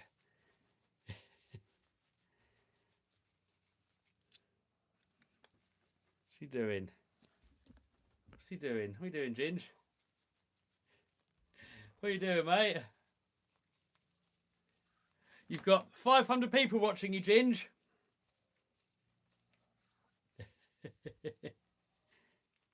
My sister treats her cat like a baby.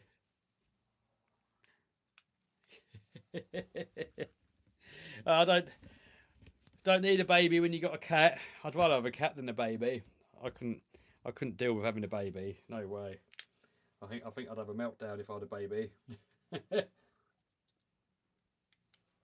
Let me hear your best American. I did not have an affair with that woman.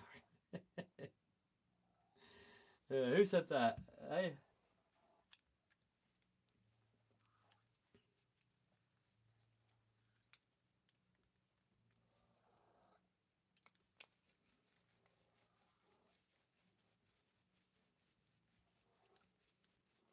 What motor and ESC do you have in there? Oh, stock. Oh, Ginge is all cuddling up to me. Ginge, not on the tripod. Ginge. The wobbling is Ginge's fault. He's wobbling the tripod. Do you like dogs? I'm not really a dog person, dude. I mean, I don't dislike them. If they leave me alone, I don't mind. I'll give them a little strokey if they're friendly. But I wouldn't have one. If I had a yard in the UK, I probably would, because a lot of rural crime in the UK, and I'd have one as security. But here in the Isle of Man, there's not really any crime really, so don't need any security here. Do you have tattoos? No, I don't.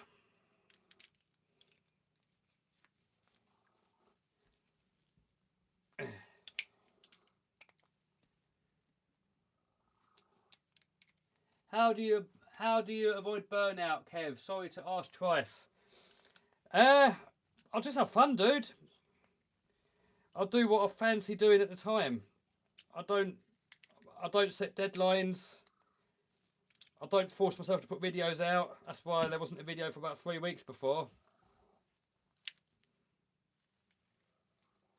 Is that right? Is that right? I think so. Hope so anyway. Yeah, I don't set myself deadlines. I just film what I want to film. A video's got to be interesting for me. It's got to be fun to film. I enjoy the editing process. I just love all of it. So So I've never had burnout really.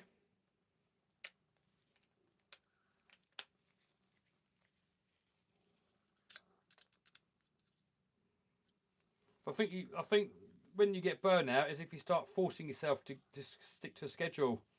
And you think, oh, I've got to get a video out every 3 days, or I've got to get a video out once a week. And then if you're not reaching your deadline, then you're going to start stressing, and then you'll start rushing, and then you'll start doing crappy edits. And I'd rather, if the video's not fully ready, I'd rather wait a few more days and then put it out when I'm happy with it, and know that you viewers are going to love it.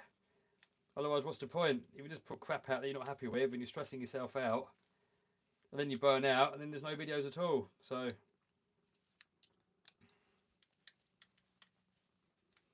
most importantly, don't force yourself. That's it. Don't force yourself. You've got to enjoy it. It takes a long, long time before you make any money at it. And a lot of people go into it purely to make money. And I think you're in the wrong game if you're doing it purely for the money, because there's other businesses out there that are a lot easier and a lot more likely to succeed than YouTube. So if you're doing it purely for the money, I'd say don't bother. You'll definitely get burnt out. If you're only doing it for the money, 100% you'll be burnt out. Because, you know, can you see yourself doing it for, say, 5 years with no money? Putting video after video out, I mean, that'll be burnt out if you don't enjoy it. So, you know, you just have to enjoy what you do. The minute you don't like doing something, you either have to not do it, or if you have to do it, like editing, for example, you have to. If you don't like doing it, you'll have to pay someone to do it for you, because there's no way you're going to go for like 5+ years editing loads of videos and hating doing it and not making any money. You'll definitely burn out. Oh, I see Andy in the house. Hello, hello. What's been going on?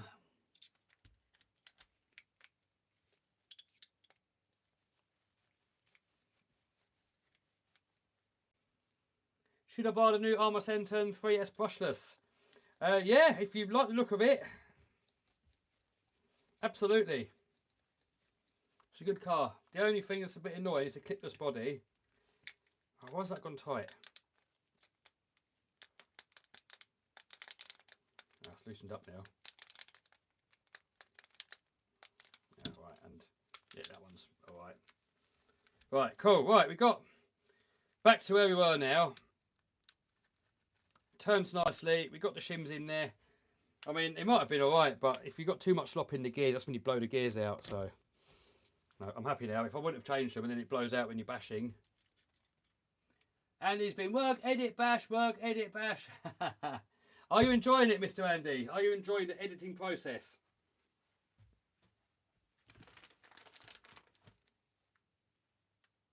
Oh no, have I done it wrong again?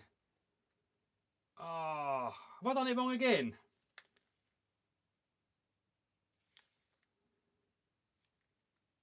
Don't tell me I've done it wrong again. What have I done now? Oh, I've done it wrong again. What am I doing? Oh, guys. I had it upside down.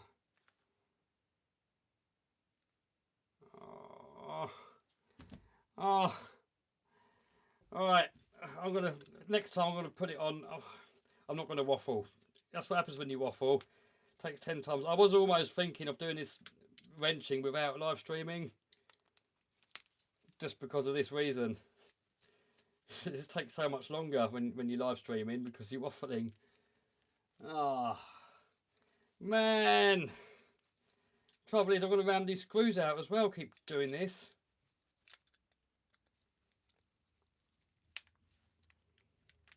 Oh, man, what a donut.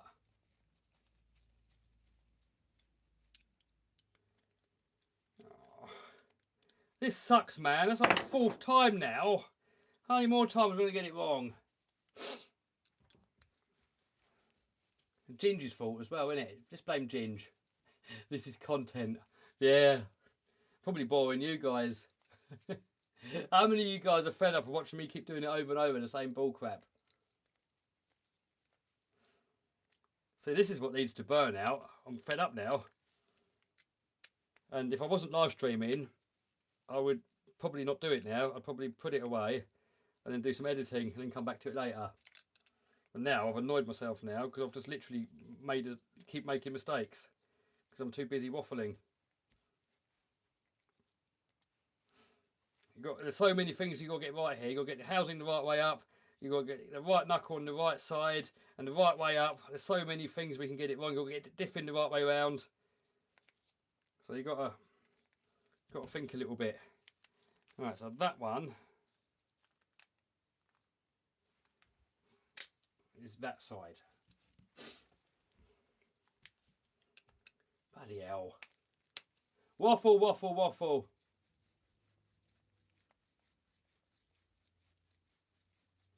Do what I do, get triggered and throw it at the wall.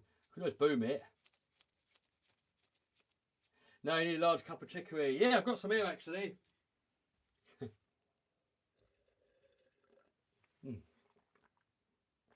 Cold now though. Should I buy the Traxxas UDR? Yes, but not for bashing. They're not the best bashers.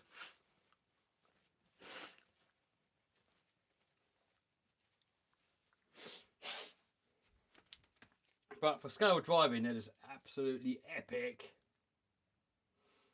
Kev, what you doing, man? Ah, oh, dude, I don't know, man. And really, you're supposed to take the knuckle off because I'm coming in at a funny angle. I'm chewing up these screws. There's only so many lives I've got, and then I've rounded the hex off. And I thought I was on my last life, so...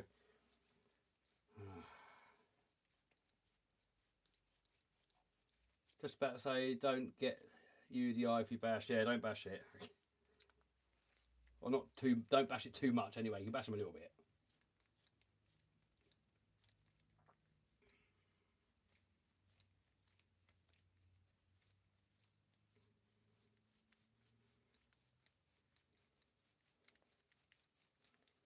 Ads on live. Blame YouTube.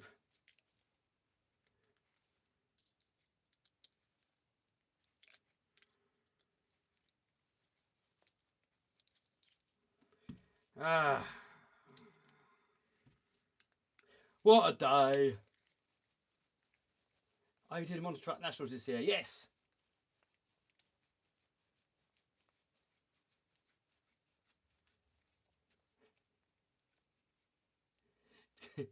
He got him why he doesn't even go next room to blow his nose. Everyone blows their nose, don't they? what are you hiding it for? Just a normal thing, isn't it? Right.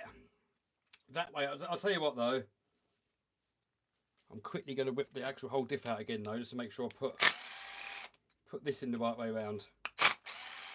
Because otherwise, if this is the wrong way around, I've got to do it all again. So, right. You're going to have to put up with me not waffling for a bit now, because I'm not going to get it wrong again. Right, that on that side, that on that side. So I'm not going to get any questions while I do this now, guys. Otherwise, we're doing it wrong again.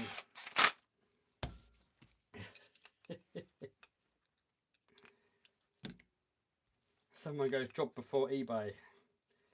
I was a welder and a truck driver.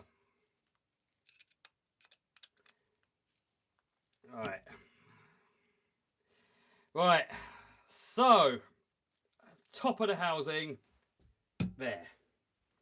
So then we've got this housing, well not the housing, the end bit. We've got the right knuckle on the left hand side of the truck because it's rear. The screw down there. We've got the left knuckle upside down for the caster. So that should go on like that. Then we've got the caster going the same way as the front. Boom.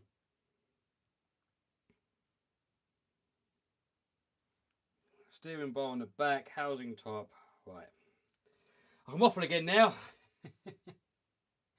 You didn't like being a welder. I love welding for a hobby, but I hated it as a job. Didn't enjoy it as a job at all because I was just welding up so much of the same crap on rubbish pay. The pay was terrible. It was quite a skilled job, welding, and the pay was terrible.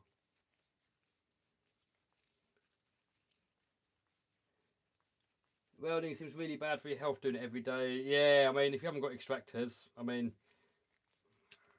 the last place I worked at, they had extractors that suck most of the fumes away. But yeah, it's still not good. You're grinding and things, and nah, that's not good for you, is it? For a hobby, great, but I wouldn't want to do it as a job again. If I ever had to get a job again, I'd probably be a truck driver, I reckon. I did a bit of truck driving. I didn't mind that. Not long haul. I'm still seeing the comments coming in. Don't worry, Kev, we're still here.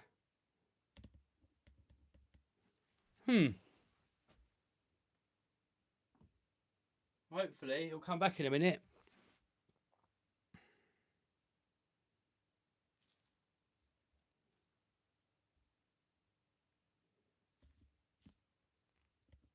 Ah, we're working again. All right, cool. Right. All right. They come back. All right. So then that's got to go that way round. No, it hasn't. That way round.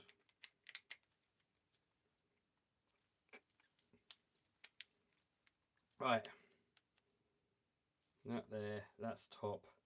That's it. I'm just double checking everything now, because what doesn't help is that you've got to put the left and the right, one on upside down, one's the left and right's the other way, because I'm using a front axle on the back to give it rear steer. That's why it's complicated. Otherwise, if you just put it left on left and right on right, it'd be easy. That was strange. Back now.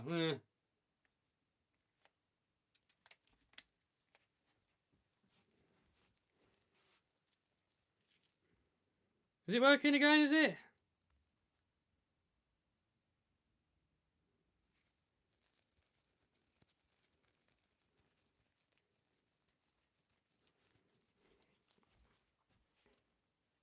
Is it working?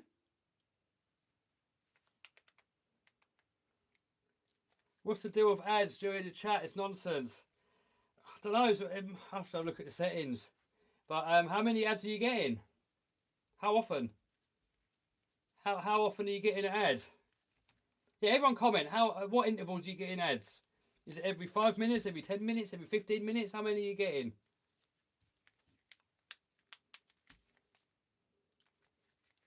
Because obviously ads are good for me, because it means I get paid. And it's my job. But I don't want to burden you lot with too many ads. If you get the odd ad here and there, I suppose it's not too bad. But how many ads are you getting? Every 5 minutes. Oh, that's a bit much, isn't it, for a live? If it was like every 15 minutes, it wouldn't be too bad. And is it a skippable ad, or are you getting a unskippable? Is it a pop-up, or is it ruining the content? What are you getting?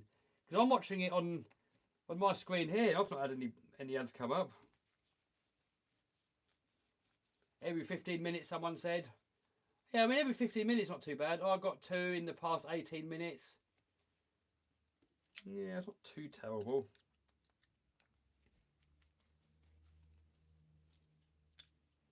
Every 5 minutes. No, that's no good, is it? Every 5 minutes, too much.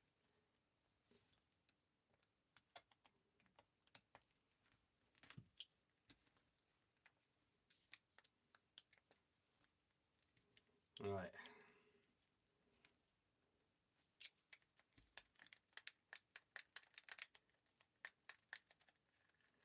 Every 5 minutes, 5-second ad. Oh, 5 seconds ain't too bad, is it? Is it one that just pops up, or does it interrupt the stream?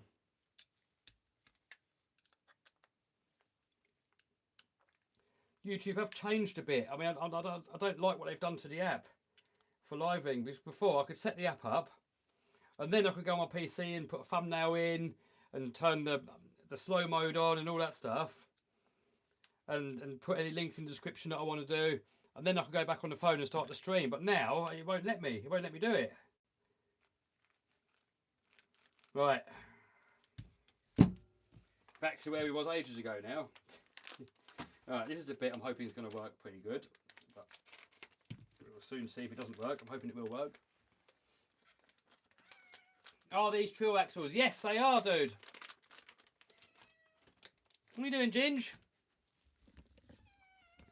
What are you moaning at, Mr. Ginge? What do you want? What's up, Ginge? What are you doing? Say hello to YouTubeals. Say hello to YouTube. No, everyone's watching. You've got 415 people watching you. Meow. Did Ginge adopt you? Well, he still goes home, but he just hangs out here sometimes. Most of the day, actually. He just comes. Because his house has got a cat flap, and he just comes.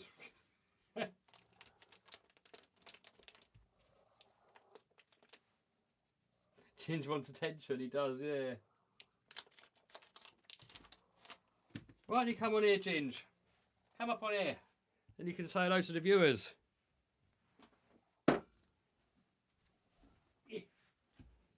Come on here, say hello to the viewers, dude. stay on there. Oh, see, I could have given you attention and the viewers attention, but I can't when you're on the floor, dude. Alright, those little bits there.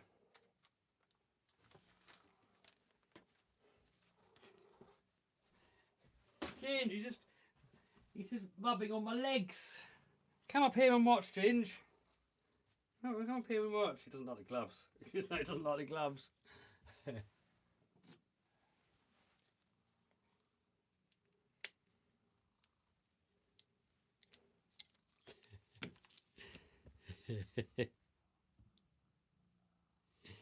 Oh dear.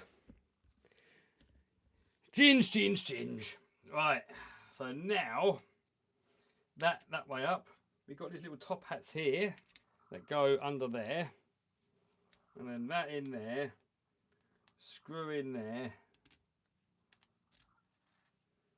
and then that in there. Oh, Ginge! No, don't knock the camera over. Jesus. Why get away from my tripod, idiot? Ginge, stop it. Ginger's been naughty. Ginge, don't! Ginge! Stop! Stop it! He's going to knock the tripod over.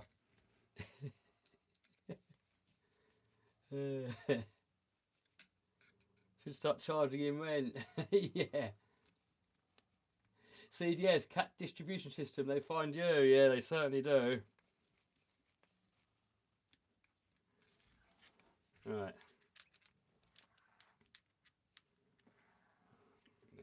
He's purring away. He's going around, rubbing his head on everything. Because that's just what cats do, to put their scent on everything. But then he knocks my camera over. Silly Billy. Where is Ginger's stunt double? Oh, he was downstairs a bit earlier. Now look at him in it. He comes in as well. I think one cat comes from one way, the other cat comes from the other way. And then they're both friends, they just hang out here.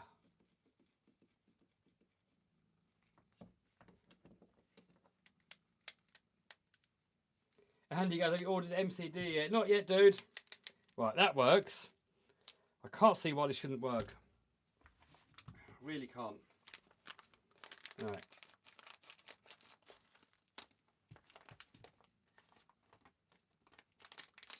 Oh, pardon me. Servo mount on there. Then we got... Oh, what's going on here? Oh, I thought it was missing screws, but there's not. They're in here. Right, so we've got 3 self-tappers. We've got a long one that goes in the middle. Do you do any 3D printing for parts or other projects? I've got a 3D printer that Andy told me to get. I've still got to learn how to use it, and it's in the UK at the minute still. So when I get the new house, hopefully get the new house. Nothing's definite until you've paid and signed all the contracts and got the keys. So yeah, once I get that, I'll bring it over. Oh no, hold on, wrong hole. Imagine the owners watching the live stream, that'd be funny. Well, I can't boot him out, can I? I mean, if he comes here, and he's pouring down the rain outside, and he's crying at the door, I mean, what do? You can't just leave him out there, can you? I don't feed him. So I don't know what can you do? Can't just leave him out there, can you? I mean, originally it's got a cat flap on this house. It came with it, so I had it locked. But then this black cat came in, and I didn't know it was in the house. So when I locked the door, shut the door, I was upstairs editing, and I could hear meow, meow, meow. So I thought, is there a cat downstairs? So I went downstairs, nothing. So I looked everywhere, nothing. Went back upstairs, carried on editing, meow, meow. Went back downstairs again, nothing. Nothing there. It's like, what? So I thought it must be coming from outside. So I just ignored it. Then I went back down again later on to make a chicory, and it smelt of poo. And it was a cat that pooed on my sofa. I was like, what the hell? He's like, where is the bloody thing? And then it was this black cat, and it came in when I had the door open. When I shut the door, I couldn't get out, and then pooed on the sofa. So then I started leaving the cat flap unlocked, so that if a cat does come in, rather than to poo on my sofa, it can leave. But now they just come in anyway, all the time. And I guess I'm too soft to scare them out, because I like them. Do you see much of the old RC crew? When I go to the UK, yeah.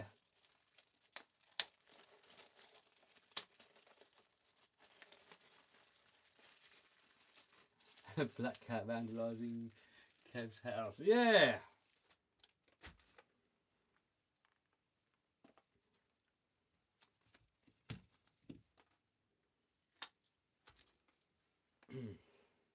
So then I made the cat flap so it can only open outwards. So if a cat's in, it can leave, but it can't come in. But then Ginge, that one there, he kept banging on the cat flap all the time, like bang, bang, bang, bang, trying to get in. And then he finally figured out how to pull it open. So he got his claw underneath it and pulled it and then got in that way. But it took him like 50 attempts.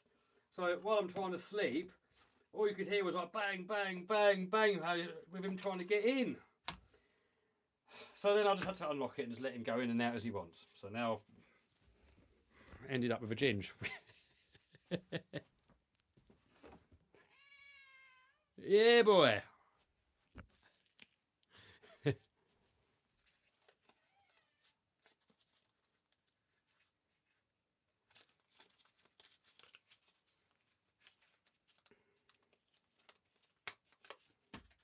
Andy goes, hit the like button, guys. That is it. Absolutely. Thanks, Andy, for reminding people. Yes, please hit the like. It helps the stream.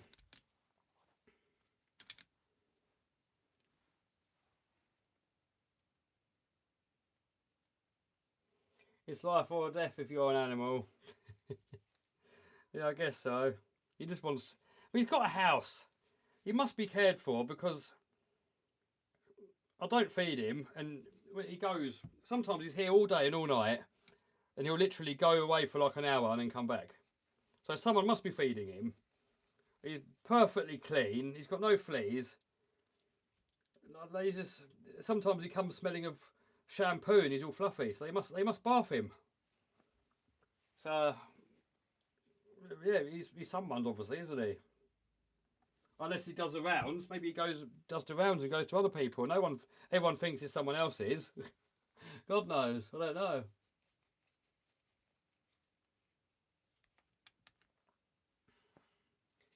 Someone goes, "Can you marry me?" I don't know you, do I? How can you answer that on a how can you answer that on a comment?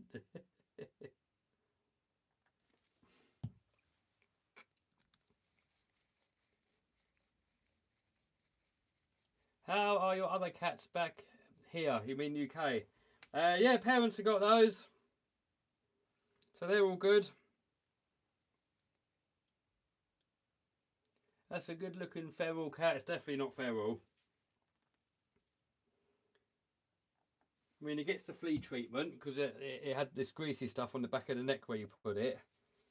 And every few months he's got it on there. So they're giving him flea treatment. He hasn't got any fleas.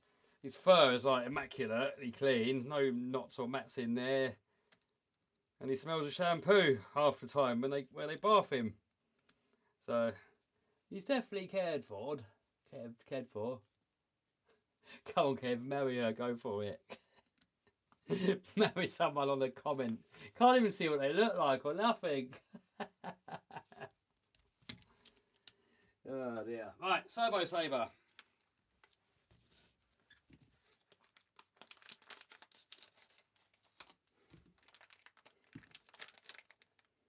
So the Servo Saver comes with some stuff. Also comes with another spring. I think this other spring it comes with is a harder spring. And I'd say on the back, if you've got a decent servo like a Perfect Pass, I'd definitely put a hardest spring you can find on the back, because you don't want the back wheels flapping around. But this is quite hard to undo. So I could grab it with pliers. I was going to chew it all up a bit. And is it going to fly off like a bloody valve spring or a shock? No, we got it, it's fine. When will you get your pilot's license? I don't know, dude. I'm going to carry on with the lessons in the summer. Right, so now, which spring is stiffer? Anyone know which one's stiffer?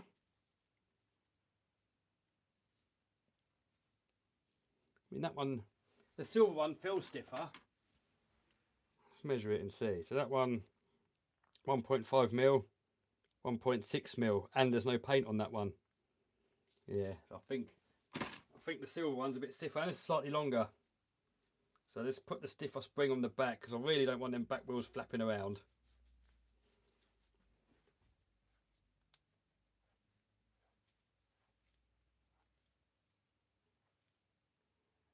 I'm not her, I'm him. Oh, definitely not then. Sorry, dude. Sorry, dude. I don't do dudes.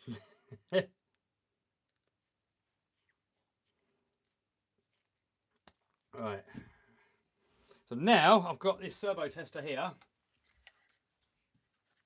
Marry him. Hell no.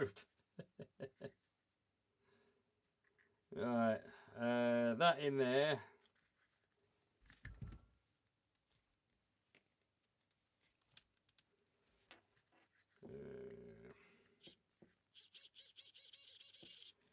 That in there. Right, so now we're centered.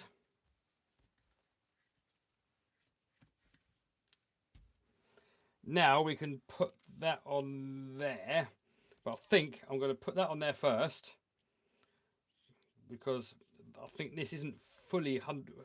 Well, I think because of the angle of it, it needs to be slightly that way actually. So yeah, when you put a servo horn on, you want to put the steering to center, and with steering at center, you want that there, the center line of this rod, to be 90 degrees to the center line of that rod, or as close as possible at least. So that makes it worse. That's straight down, so I think we'll go one to that way, and then with that there, hopefully that'll work. And we've got trim as well, don't forget. Right.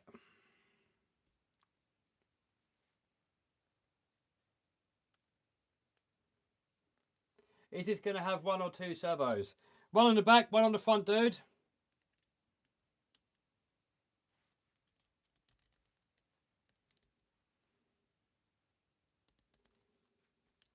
Kev, you're going to get Losi Mega Truck. I want to, but you can't get him here, so I'm going to have to order it from America. Right, I think the other thing I'm going to do here, on the front, stock position is the lower position. However, that top position is going to give it more torque. It's not going to move as far, but it's got more torque. It's got more steering power. So what I don't like about putting rear wheel steel on monster trucks is if it's not held tight and those wheels can flap, it just makes it really difficult to drive if the back end starts kicking out. So I'm doing everything I can here so that it doesn't do it. So stiff servo saver spring, decent perfect pass servo, the caster going the right way, doing the mechanical linkage here as close to the centre here as possible to give it more torque. And then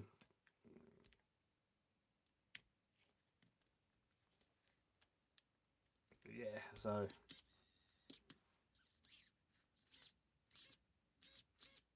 yeah, that's good. We might lose on full lock. We're not quite hitting the end stops, but I'm not too worried on the rear. We don't want too much steering on the rear anyway, because it's going to make it really difficult to drive. So I'm happy with that. Kevy's happy.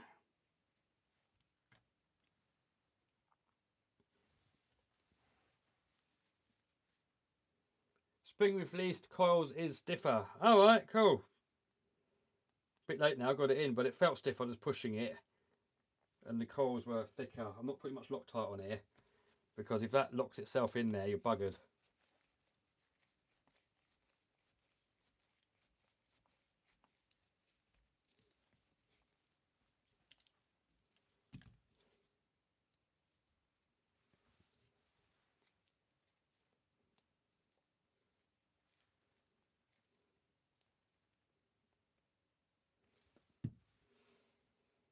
Yeah, I want to get the King Sling, but don't get them here. I have to get it from A Main and get it shipped over, won't I?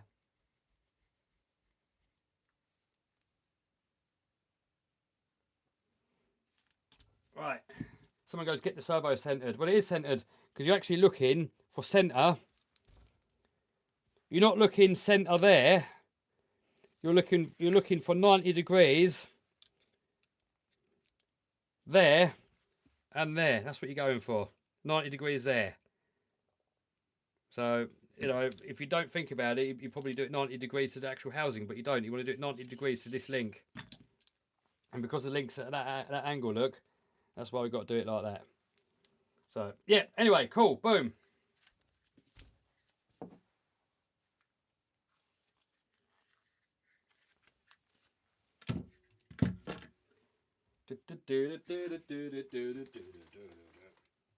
Someone just said, how do I get more views on my video? Well, you got to make the thumbnail more clickable and make the video more fun to watch.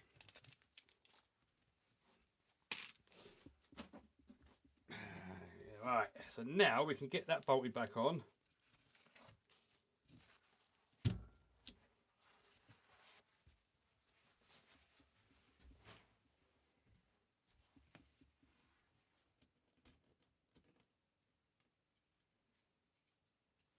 No, Andy.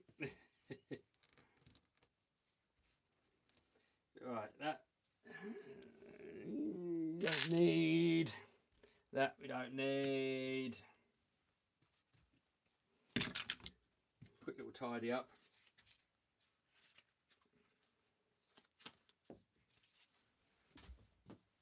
It's always easier to work on your workbench when it's tidy.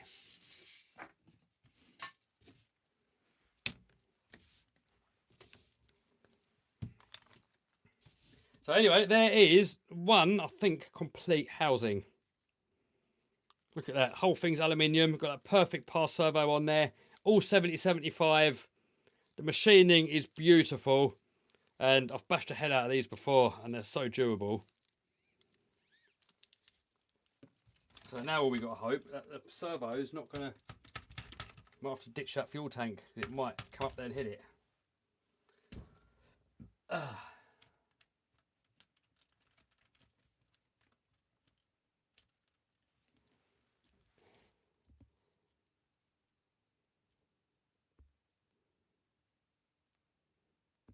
Right, you lot talking about gay stuff are getting blocked. Not having that on this channel.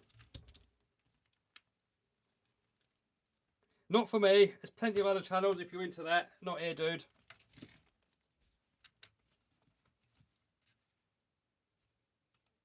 Where are you? UK or Isle of Man? I'm on the Isle of Man. Right. These were the shocks. Right, let's get the 4-link bars on first. Kev made his new shop look like the old one. Yeah, that was the idea. I wanted it all to still look relatable. Is that the one that goes through there? Right.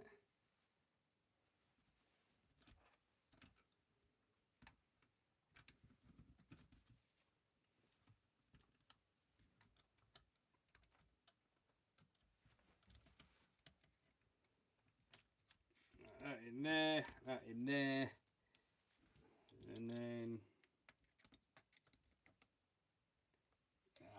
quite fiddly getting this in. Oh, got one in.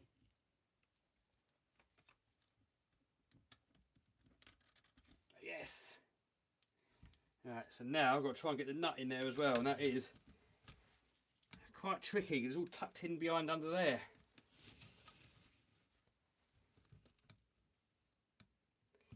Do you prefer DeWalt or Bosch? I'm a more DeWalt really, and I've never had a Bosch really, so I've had Bosch powered tools, but I've never had any Bosch battery ones other than like a screwdriver years ago. But when I did the reviews online, it was all sort of out of Makita, DeWalt and Milwaukee. So I just went with Bosch and Milwaukee. I haven't got any Milwaukee here on the Isle of Man yet. Oh man, that is fiddly, man.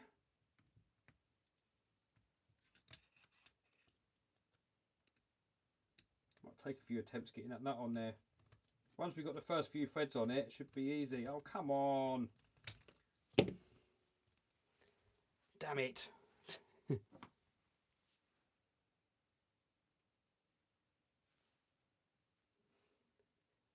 Milwaukee better than Bosch, better than... What, you reckon Bosch is better than DeWalt? I know they never used to be. You know, back when I was looking, the Bosches always did really bad compared to some of the other ones, so I never bothered with them. But maybe now they're better, maybe.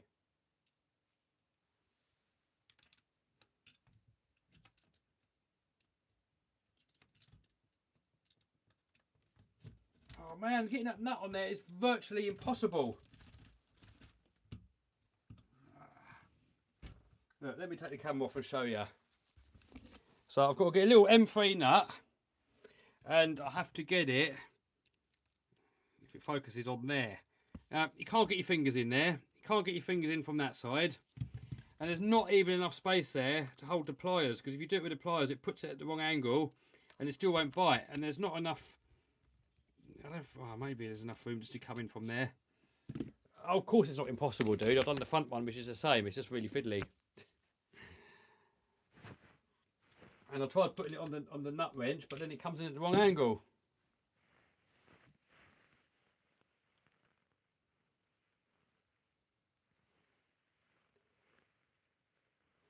No, Till, the cat person, you're not blocked.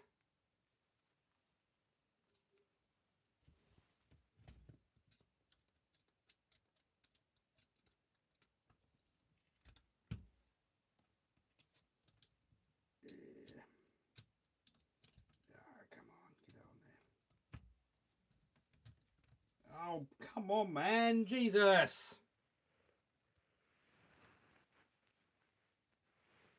Angle pliers. I don't know if I've got any here.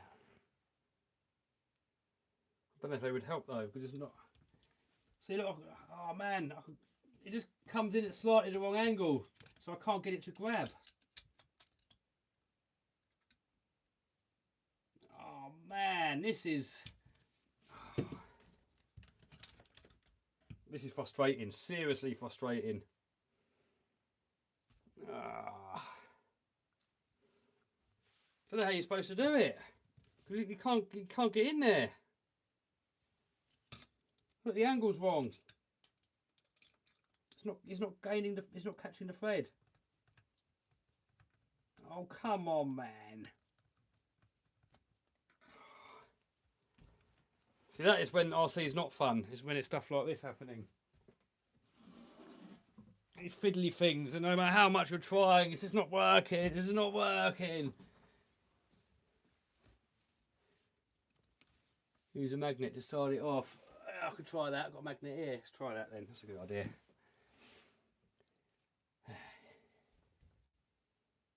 A magnet on there. Yeah. See if that works then. It's probably going to stick to something else now as I'm trying to line it up.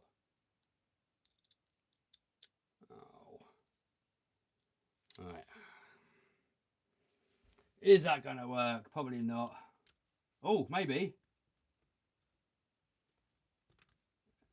Come on. Has it got it? Oh, whoever just said that.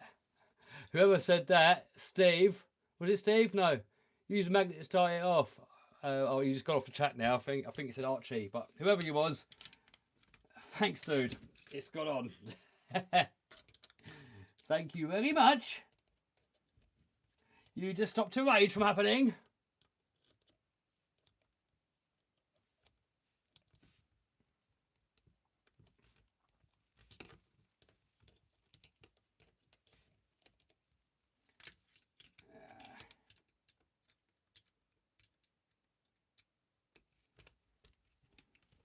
Even with it on there, still almost impossible to grab it, to do it up.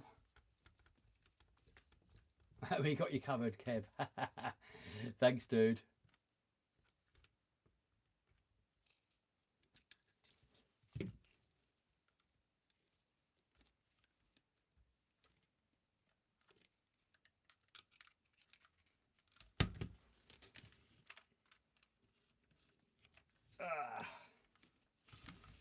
Right.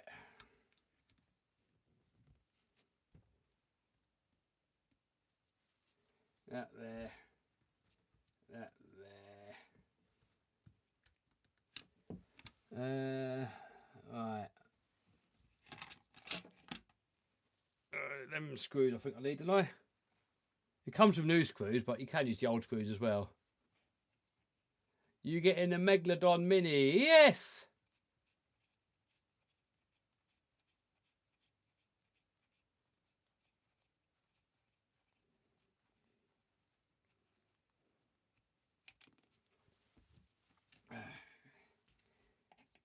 Right, that is...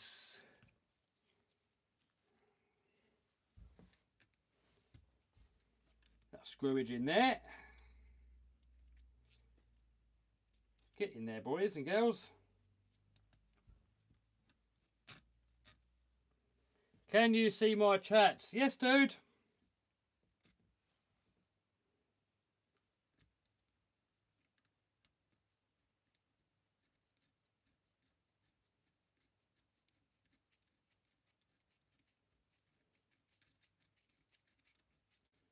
Oh, come on. Get in there.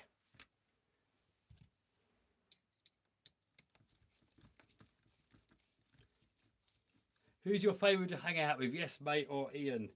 Oh, both.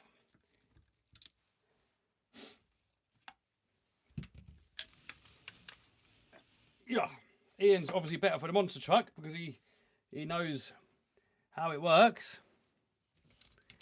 And then Rob's more fun with the RCs.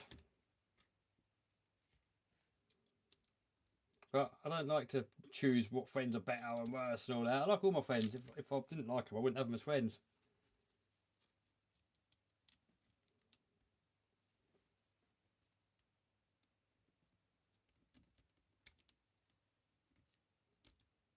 Yeah. Oh, come on. Come on.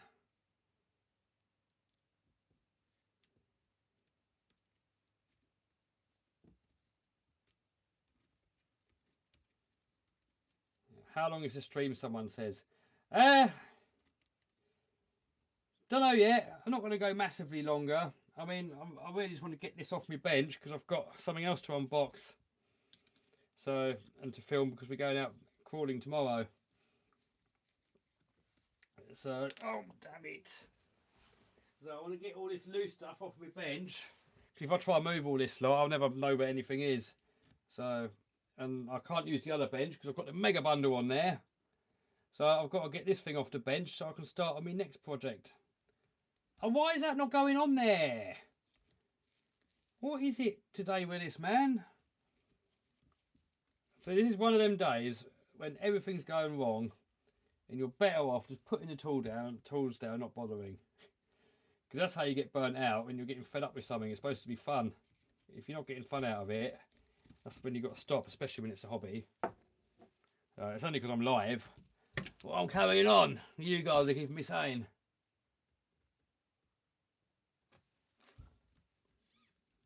Is that an IC5 connector? Yes, it certainly is.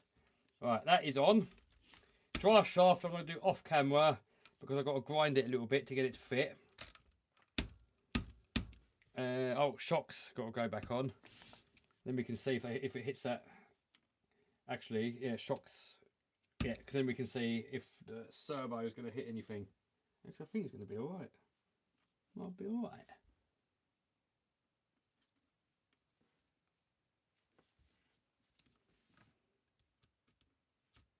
What do you like most about the Isle of Man? I just like how nice it is. It's just so like low crime and people are friendly. It's like relaxed. It's clean. No litter anywhere. People have got pride for the place. They like it. They're proud of where they live. And obviously the taxes. It's away from all the BS. There's no speed limits up in the main roads.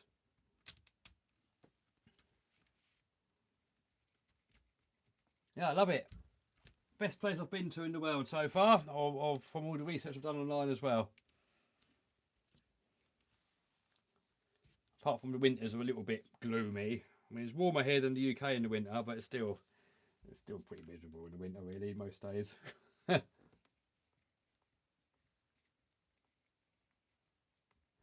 What batteries do you use? I normally use Onyx or Gens Ace normally.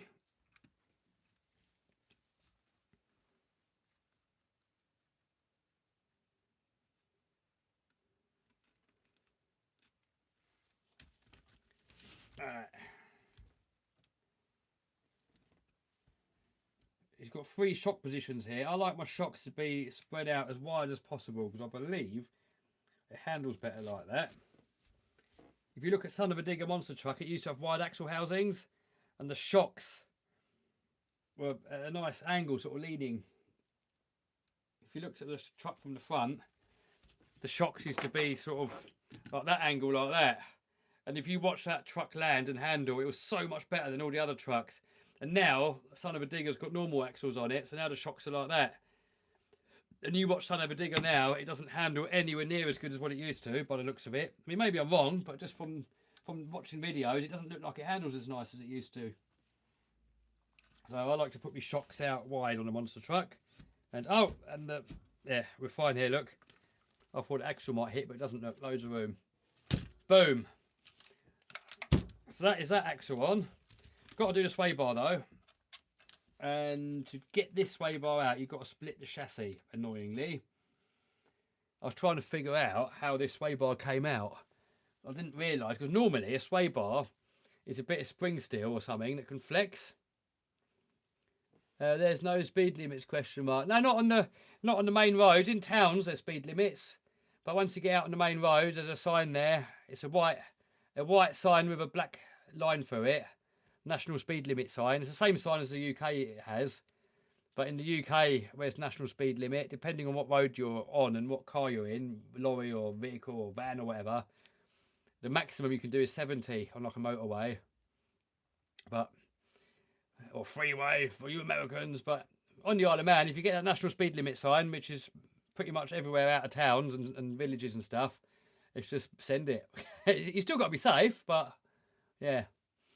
Right, yeah, so this, I was thinking, because it's supposed to have a bit of spring steel normally for a sway bar, I thought, did the ends come off? I was messing about with it, I was putting wrenches down here, thinking, does that hold it on? But no, It's actually one solid piece of a machined aluminium, this. And it actually works, the sway bar works by this little bit flexing here. But if you look at the trill one, it's different. I put the trill in the front one. It actually works like a normal sway bar where it flexes along the middle. So two different designs. Not sure which one's better, but the trill one definitely looks more substantial. And because I've got them, I might as well put them on, mightn't I? When we see him slash again, oh God knows, dude. Who knows? I do want to do another slash video at some point, but don't know when, dude.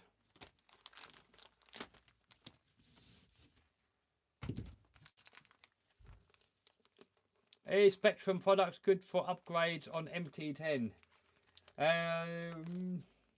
Like what upgrades you on about, dude?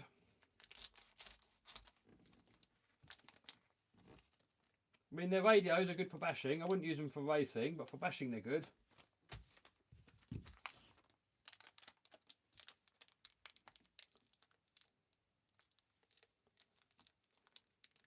Right, so the other thing is with these sway bars, they come with bearings, and the stock ones come with plastic bushes. Racers would like that probably, but I can't see it mattering on a basher really. But I mean, it's a nice little touch at least, isn't it? Right, so we've got two grub screws that hold that on there, and then we've got the actual sway bar here, the arms, the links, whatever they are. And look how nicely these are made. Look, all the trill stuff is so well made.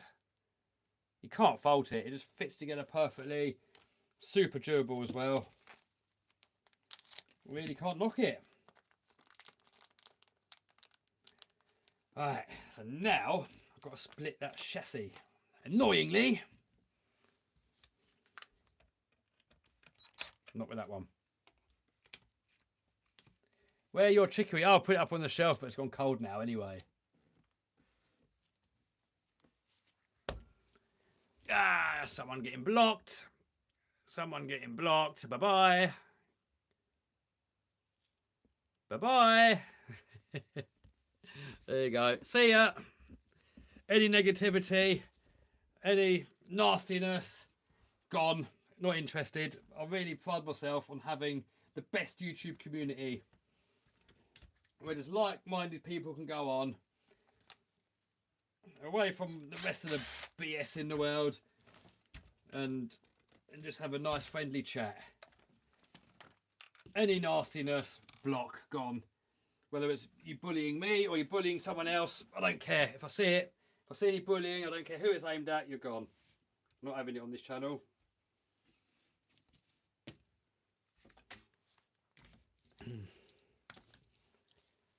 Block, yeah, even on the main channel, I'll go through the comment section there. As soon as you get someone being a knob, bye, gone, blocked. Blocked for life. Zero tolerance to any of that nonsense. There's enough nice people in the comments. You don't need the salty haters, do you? They're not good for anything, are they? They're just pathetic, miserable, hate their life. And they think by hating on others, they can make their miserable existence a little bit better.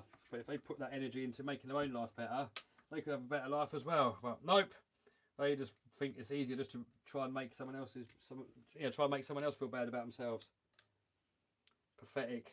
And not having it on my channel. If I see it, gone for life. No second chance. Block. Bye. See ya. Problem gone. Good thing is when you block them, they don't know that they're blocked. Because they can still comment, but no one can see the comment, not even me. It's just like gone. It's like it's not there. They're the only one that can see it. So they can leave all these comments hating away and no one can even see it and they don't even know. Brilliant.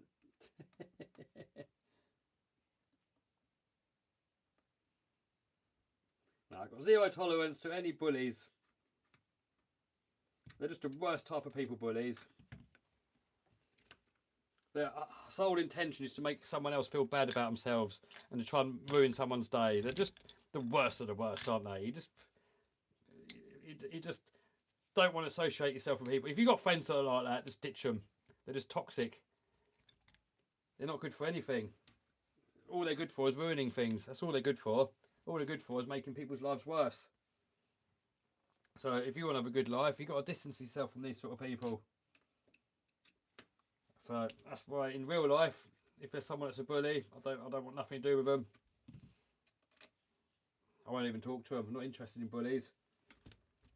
And if they do it online, block, bye, see ya. Just nothing of any gain can come from it for anyone. So let them just sit there in self-pity and hate their life. Because the horrible people deserve it, don't they? They try and ruin other people's lives, but really they're ruining their own. They're just sitting in their misery. I'm late. What are we building? We are building a LMT. We're putting all the true upgrades on it and making it 4-wheel steering. So I've got to actually split the chassis in half to get the old sway bar out, which is a bit of a pain in the bottom.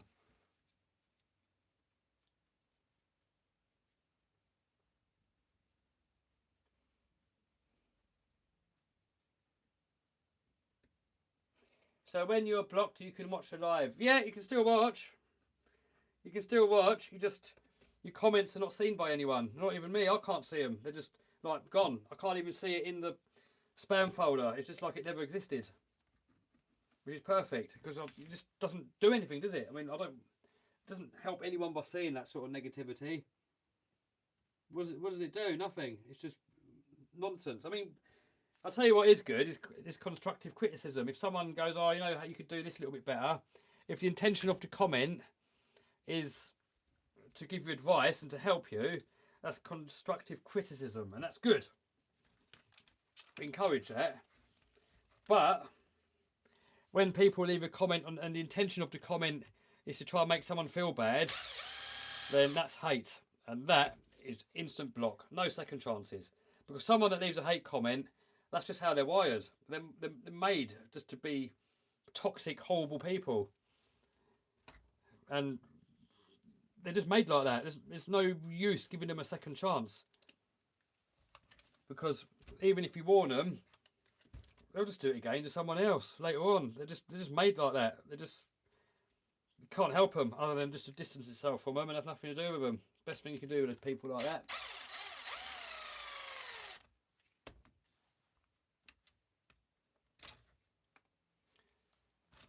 Are you sending this thing off a skate ramp? Yeah, probably.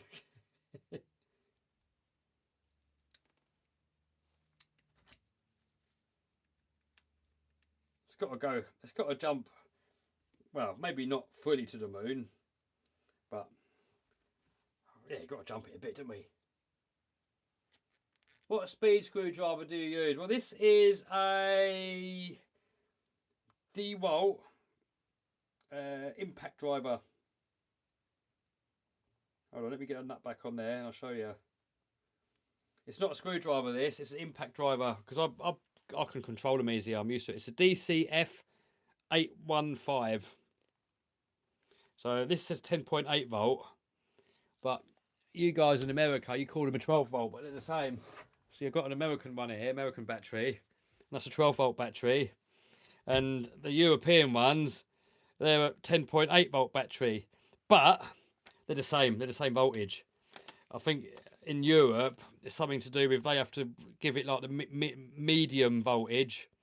And in America, they give the voltage when it's fully charged. I think that's what it is. But they're exactly the same. It's just different marketing, isn't it? It's the only difference. Have you ever bought a Traxxas T-Max? I haven't actually. Right, so now this is out. Get that out of the way. So now we've still got to take more screws out because we've got to get the chassis apart to get this sway bar out. It's a bit of a, I don't know, not too fan of the design, put it that way. I was going to say something else. Too much techno babble. Yeah, well, that's why we call it wrenching and waffling. How's Dempy doing? Love seeing Dempy destroy stuff. Yeah, we got to get Stemp out again. When I go to UK next, we'll get Stemp out if he's about.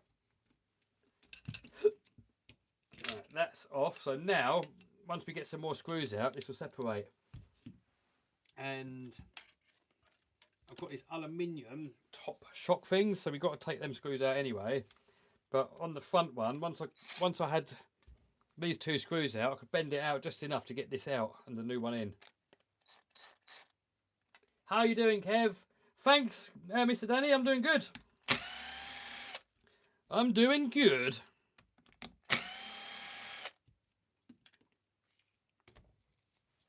Right, so that with that off now. Oh no, we've got this tank thing in here as well that the other one hasn't got on the front. So hopefully we just loosen these screws off. Is that going to be enough to get it out? Probably should be forcing it, but I did force it. But there you go, it's out. And now we can get the other one in without having to separate the frames. So that's good. It's going to make it better for maintenance. When you get the trill ones, you can take them on and off. I mean, you could probably put hacksaw through the middle or Dremel and just cut the stock one in half just to get it out. Could do that, I suppose.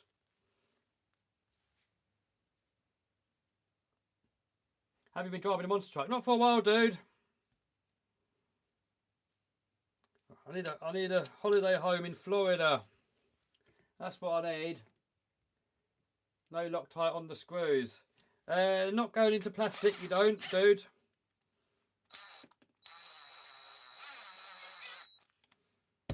And not going onto Nylox, you don't neither. So I'm not putting any Loctite on those ones. But the ones where it just goes into a normal metal thread, those ones I'm putting Loctite on.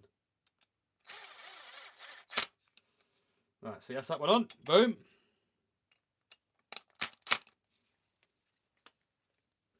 Are you going for record this year?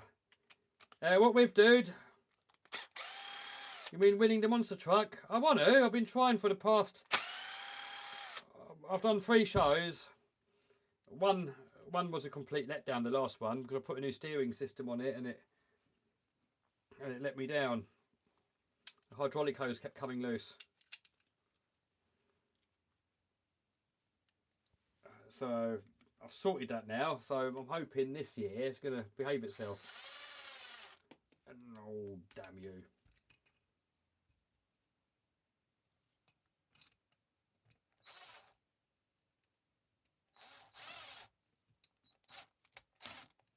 Come on, in. Oh, damn it.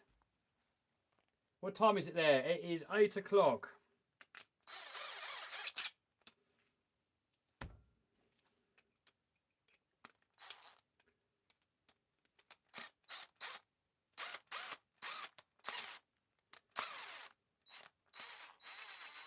Oh, come on, man.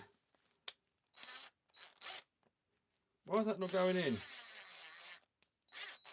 Right, in. We're in. Alright, so now we can get the sway bar on. So we've got, instead of the plastic bushing, we've got the ball races. Same build on Mini LMT. Yeah, I want to do a game over Mini LMT. Yeah, definitely.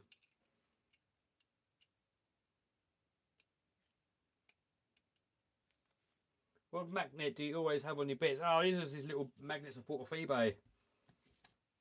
I forgot what they're called. Are Nero something magnets, and you just get them in all different sizes. And sometimes you can magnetise the tips by rubbing it like that. Sometimes it doesn't work, so I'll just leave a little magnet on there. And that tends to work. All right, don't need them anymore. Bomb, bye, bye, bye, and right now. So that on there. We got grub screw.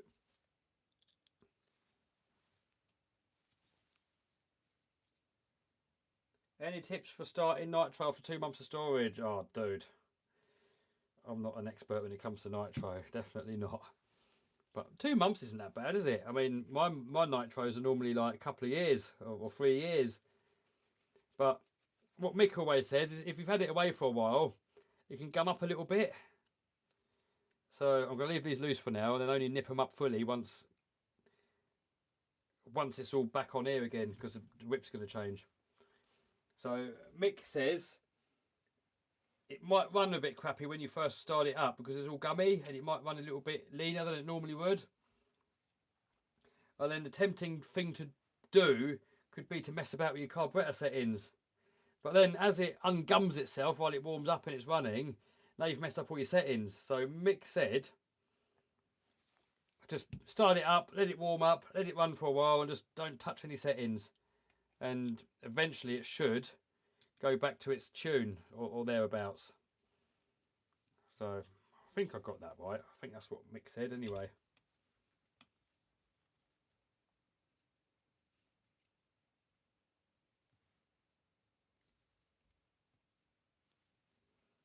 What's going on here? What's going on here, man?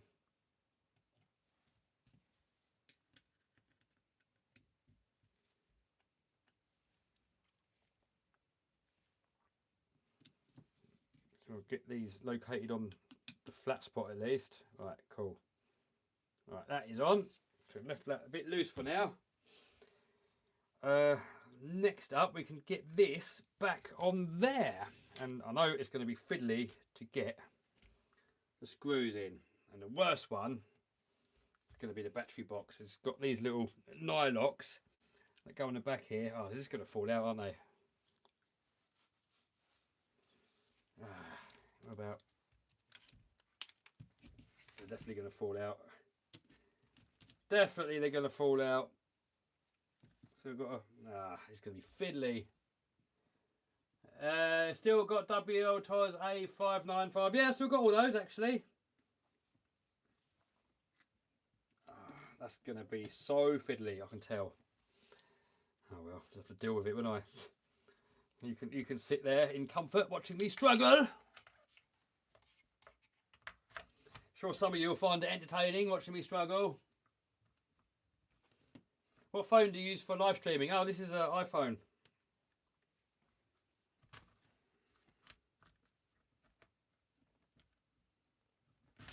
Oh, come on.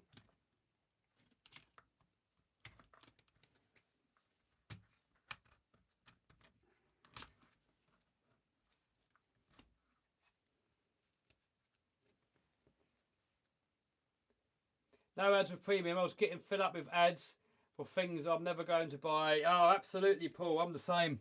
I got premium as well. So to all you people that are moaning about the ads, YouTubers have to be paid. If YouTubers don't get paid, they won't make videos. So, and then you've got nothing to watch at all. So if you go premium, the creators still get paid. So yeah, if you don't like ads, go premium. Then you get no ads. Everyone happy. And if you're too tight, then put up with the ads, I'm afraid.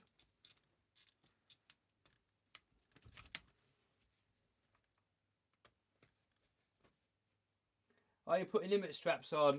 No, I wasn't planning on. I've never had a problem with the shocks ripping out on this car. So I don't think it needs it. I mean, it could look cool for a little scale detail, I guess, but I mean, these are like a semi-scale. They don't need to be fully scaled, have they? I don't think. Some people make little little centre drive shaft guards, but I'm not going to go to that extreme with it.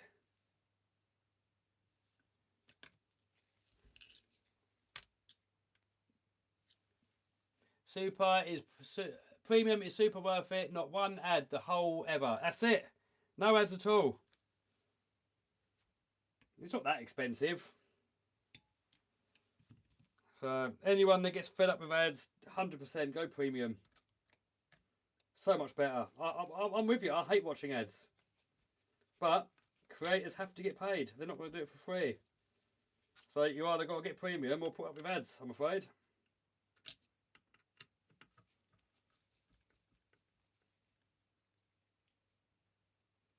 LMTs are pretty scale compared to tractors. Oh yeah, for sure.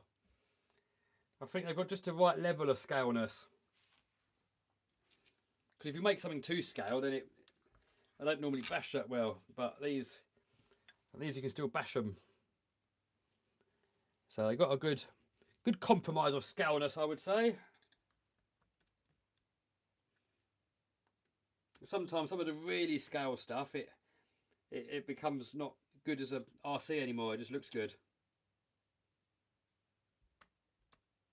But I suppose limit straps wouldn't harm it, would it? But no, I don't think I'll go to that extreme of putting them on. I mean, you're only going to lose a little bit of travel, aren't you? I don't really want to. Bye, Bruce. Thanks for stopping by. What do you think of ZD Racing Pirates Truggy? Oh, it's okay, but all these sort of Banggood brands,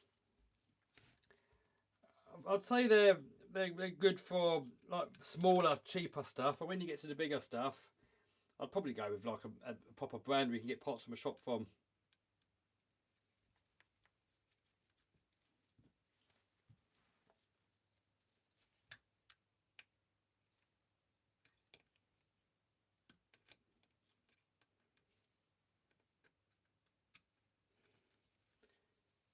So YouTube implies you to put ads, or am I wrong?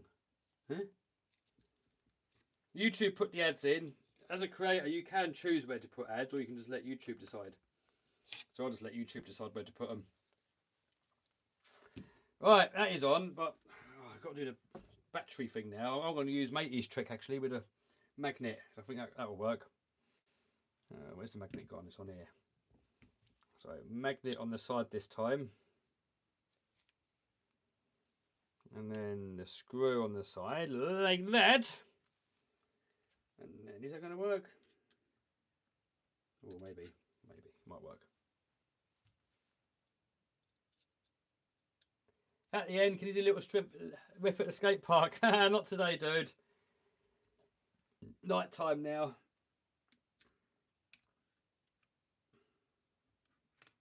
Oh, this is fiddly. Why do they make this so fiddly? I mean, they must know that some poor bugger's got to work on this. I don't understand why they make it so fiddly. They make it literally impossible. So you get your fingers in there to do it. Why couldn't they just, I don't know, anything, make the nut hold in there better or something? You've got to line the battery tray up. You've got to line the chassis up and the screw up all at the same time. And you can't get your fingers in there. There's not enough room.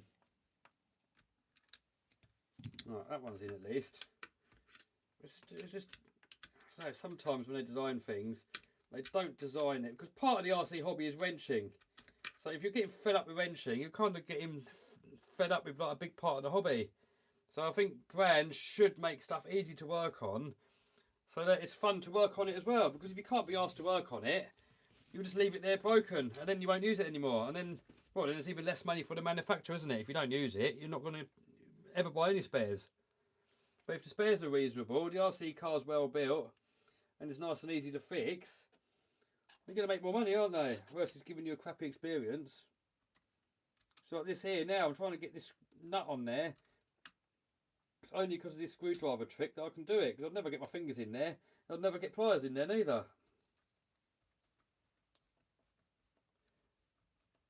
Too cold, too wet outside. Yeah, I don't think it's wet out there. I haven't looked. I've been living for like probably 2 or 3 hours now again, haven't I?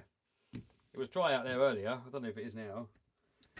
Alright, that part of the sway bar ridge is on. So now we can get these shocks back on. And on these shock mounts as well, you can adjust if you want to stand the shocks up or lay them down. But as we said earlier, on Monster Truck, I think it looks cool when you've got the angle of the shocks. And I believe they handle better as well.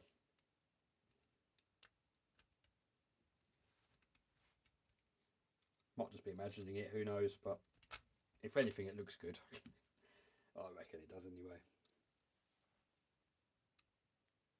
Greetings from Netherlands, hello!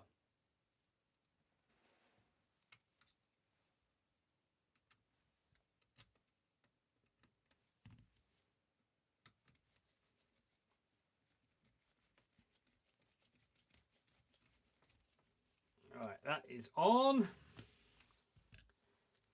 Yeah, a lot of the RC hobby is wrenching. You're right there, dude. That's why I like the X-Max as well, because it's such a pleasure to work on. I know when you first get one and you don't know your way around it, it can be a bit fiddly, like any RC car, because the design of them is quite unique. So like, if you take an armour apart, it's sort of quite similar to any other sort of 1/8 scale buggy. It's all sort of quite similar design. But an X-Max is like completely unique. So it takes a while to sort of get your way around it and know what screws you need to take out to get a certain part off. But once you know, it's so easy. There's no screws that get stuck in there. Nothing. You don't need any Loctite anywhere. The downside to that is that you can strip screws when you're wrenching if you're not careful. But yeah, for the most part, they're really nice to work on. Right, sway bars. Where are the sway bar bolts? Look at that.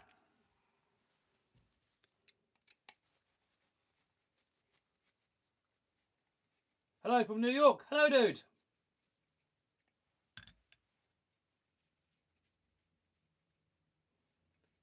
Coffee up says my X-Max should be arriving today. Whoa, nice one, dude.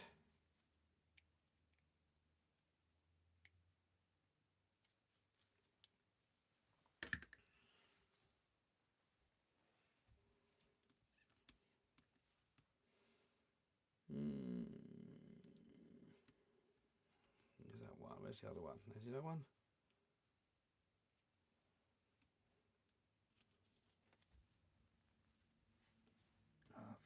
Well, no, why is one longer than the other? I put a wrong screw somewhere.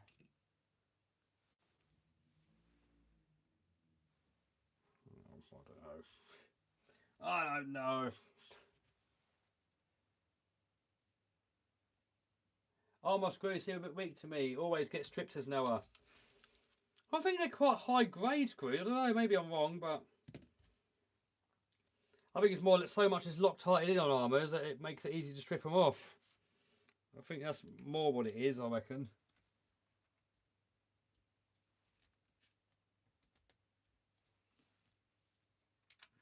Is that the right length?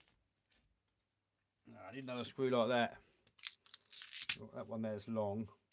One other one the same length as that one, just to keep it all the same length screws for the same components. Oh, where is it? Where is it?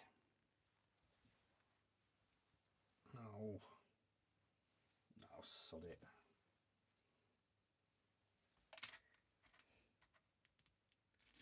Sod it. It's a bit longer, but it doesn't matter.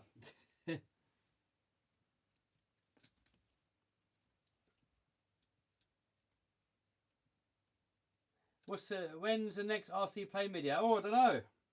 I've got a few planes next door that I want to get out when the weather's better. With flying stuff, you want to go out when it's nice weather. I mean, RCs, if it's a bit cold and wet and stuff, you can kind of still have a laugh. But with flying, I don't know. Oh, that screw's too long. It's not going to look right. Oh. I don't know where the right one is. Oh, sod it. It can stay too long. Sod it.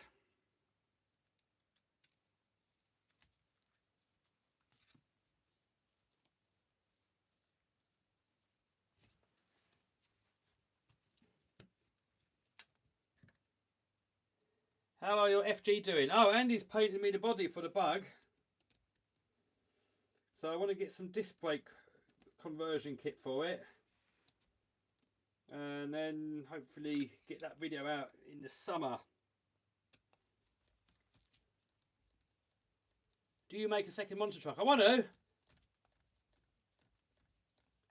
Is Hoss better than Stampede? I don't know really. I don't have an opinion. Right, sway bar on. And then we've got a screw that has to go through to hold it.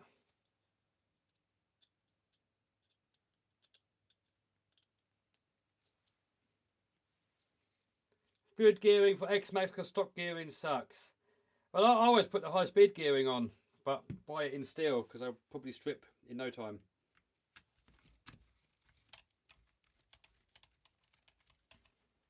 But check the temperature. Whenever you gear up, you've got to check the temperature of your motor. If it's too hot to touch, too hot to run, you've got to gear down. Otherwise, you're going to end up ruining it.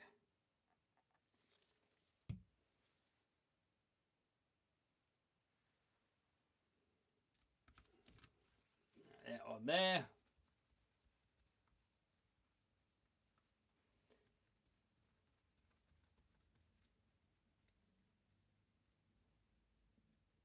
What can I do if shocks leak? You'll have to take it apart, dude. Have a look what's going on inside. It's probably going to be your O-rings, and you want to check to make sure that your shock shafts are not scratched. Because if they're scratched, you'll just ruin your next O-rings that you put in it. What is next on Kev's list? I've got a few unboxings I've got to do. A couple of bashers and things. I've got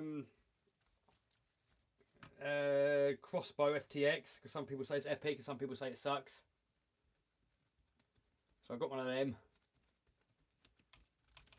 Just, I like getting controversial RCs, because sometimes you get some people that love an RC and other people that hate it. And I quite get fun doing a video of it and getting my take of it. Because sometimes some YouTubers, not giving any names, but they get certain cars for free. Not that there's anything wrong with that. I've had cars for free in the past as well. I'm not knocking it at all. As long as you're still fully honest. But a lot of YouTubers are not.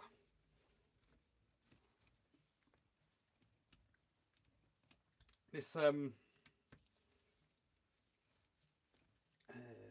channel that springs to mind, they do a lot of Horizon stuff.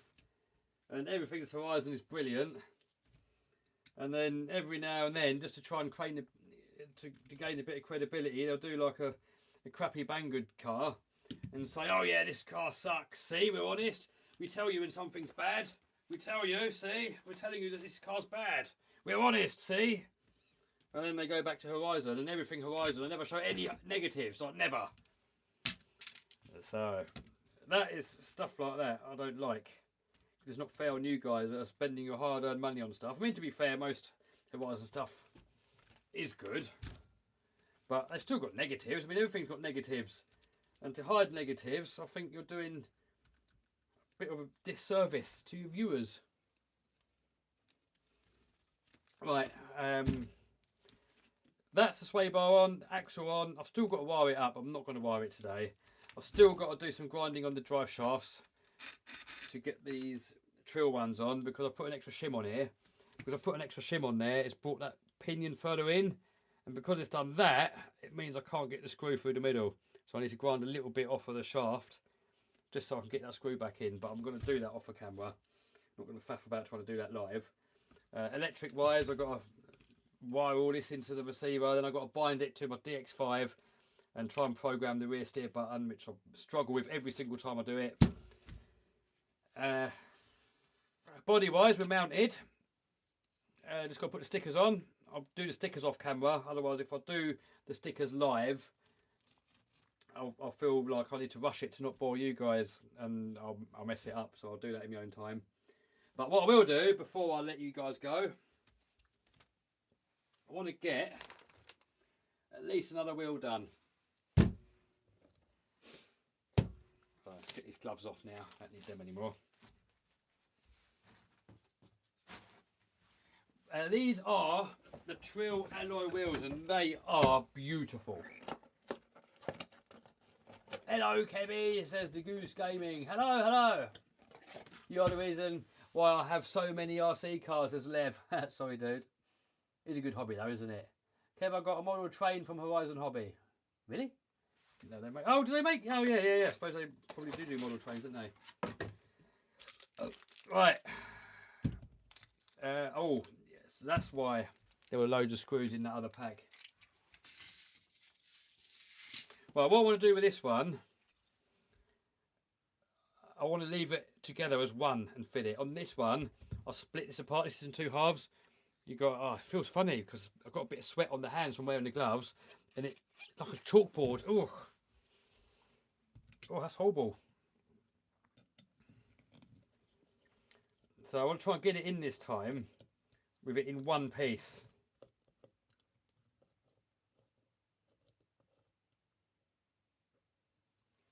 RC Doctor says probably 5 years ago I started watching your videos. Hey, thanks, dude. Appreciate you, bro.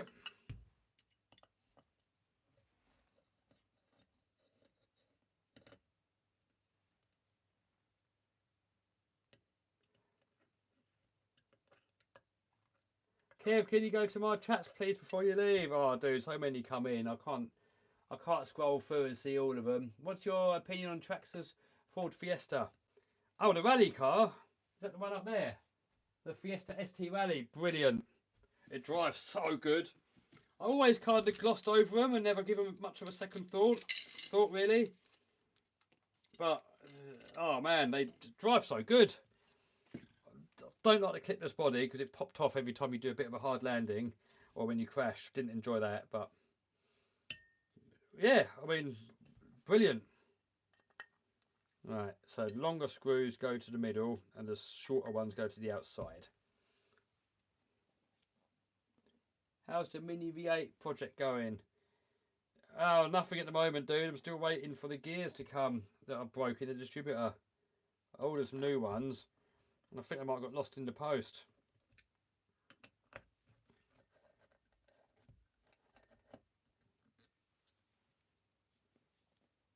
Hope you'll keep making LMT mod parts. Can't see the reason why not, dude. They make some lovely parts. Really can't fault them.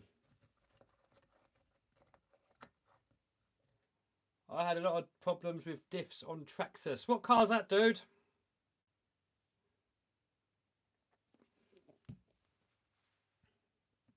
I mean, to be fair, I mean, the diff seems to be a weak link on a lot of RC cars, but I've never had too much of a problem on the Traxxas. I'll tell you, a car used to have a lot of problems with diffs. The Thunder Tiger EK4, that was awful. Literally, the diffs went just by accelerating and braking, that would blow diffs.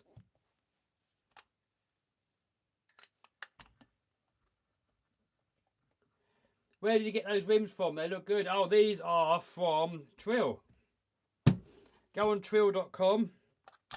I got them on there. They got me different colour beadlock rims as well. Maybe I should have got red beadlock rims, but I do have a set of wheels for the big game over truck with some black beadlocks, so they are fitting. And I think when I looked at them, the red beadlocks, they got like an anodised look to them more, and the real game over truck, they're painted. So I thought the black looks a little bit more painted, I guess. I can't really remember. I'm just chatting nonsense.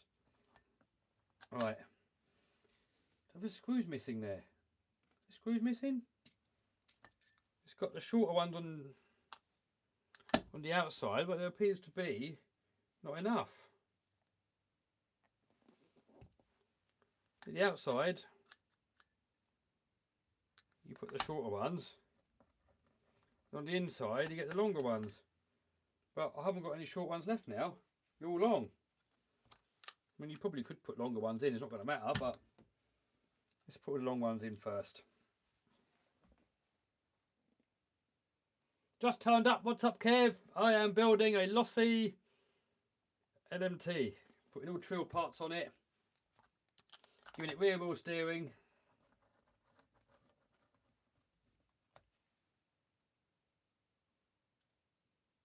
Oh, my 3S diffs are terrible. Do you reckon? I thought they were quite good for being plastic. I mean, the problem can often be if you're being rough on your RC, landing on power, doing a jump and you land with the power on or you land with the brakes on, you put so much load on stuff that you could ruin it, and that might be what's happening. And if you've got stuff with big wheels, big heavy wheels, it just makes it even worse. So much load you're putting through those diffs. So a lot of the time it is driver error. You do have to, when you jump in it, you can't be landing with the power on. You're going to ruin it eventually. On the big game over monster truck, on the real one, you can't do it. You'll break it. RCs are a bit more forgiving than a real monster truck, but still, if you're landing on power, you're going to knacker diffs.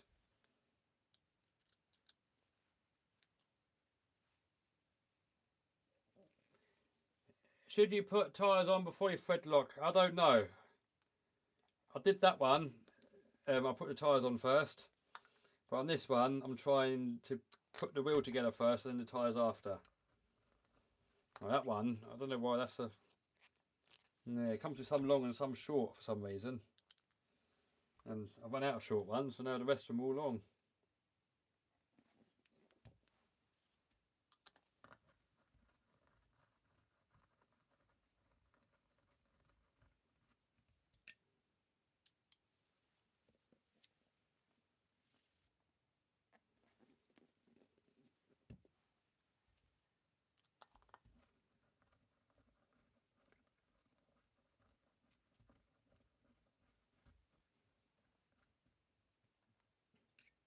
Which hex drivers do you use? Oh, I'm on the old MIPs now, the old MIPs.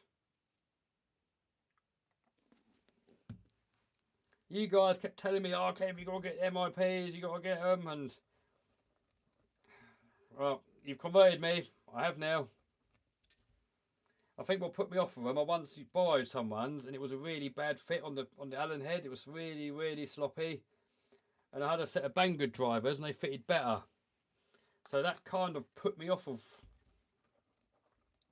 these drivers. But I must have had a dodgy one or a worn out one, because I had to go on a new one and it just fits perfectly. I know Mick Craddock, he swears by them. A lot of racers swear by them. So I'll give them another go, and yeah, I love them now. The only thing that I prefer is if it had a hole so you could put another wrench through there, so if you really need to crank something tight you can. But there is a handle that you can 3D print for these. It's probably on Thingiverse or something. And you just put it over and then you can get a bit more leverage on it. That's it, HBI don't strip as easy, yeah. Well, sometimes they strip it worse, because sometimes the fit is so good that it doesn't go in all the way, and then you strip the top bit. But yeah, if you get it in properly, then definitely it will be less likely to strip. Handle looks awesome on MIP. Yeah, I don't know. I always thought it looked a bit cheap personally, but yeah, they are definitely good tools.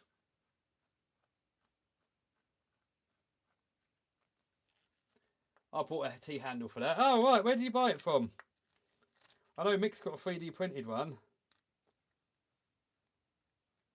That's what she said, says Paul. Do you think Cedra or Creighton are best for 6S bashers right now? Oh, dude, they're close. Really not much in it, I don't think, but I kind of lean to the Armour. Only because there's more parts available for it and I find it a bit easier to work on. That's probably because I've had the Armours for longer and I've just worked on a lot more, that I just find my way around them a lot easier. I'd probably go with the Armour when it comes to those, personally. But really not much in it, I don't think.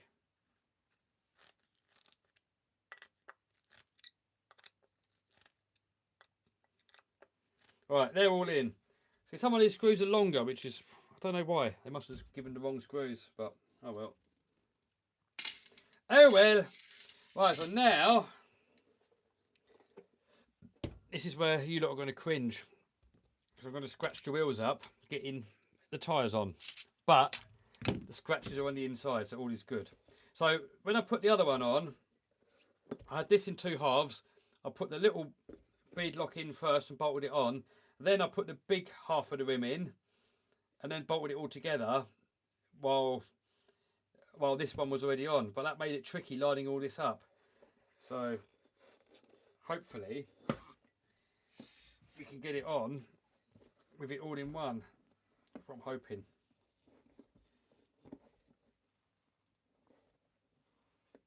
Someone should make mini torque wrench.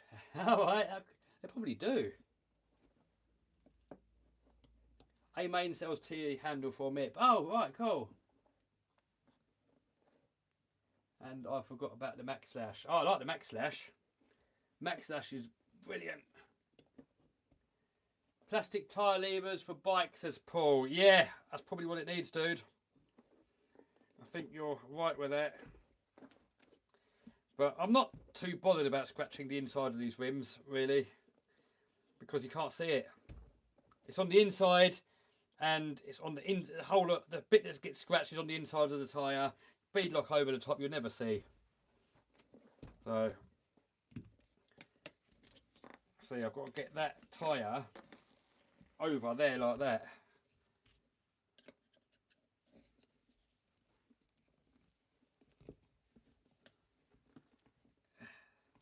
That is where you guys might cringe a bit, because you're literally ramming that tyre down in there and scratching it up on the inside. But that's on the inside, so I don't know. What do you guys reckon? Would you care about scratching the inside? I know some people would. Would you?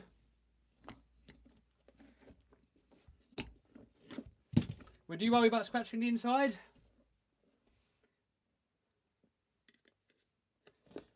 I know there's lots of other options that you can do, but you know, maybe plastic tyre levers and stuff would help it, but I'm not bothered. If we'd mark it all up and you could see it, then I would be bothered. But the inside, who cares? Nope, full send. Man,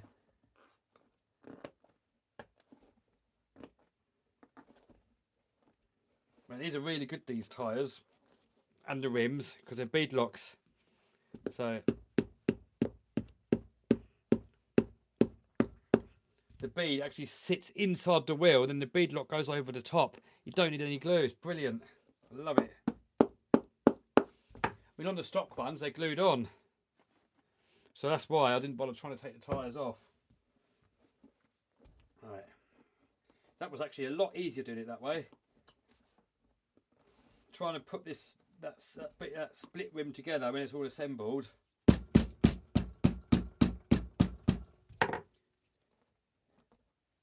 What kind of wheels are those? These are the trail wheels. They're beautiful, aren't they? Look at that. Can't fault them. Absolutely beautiful.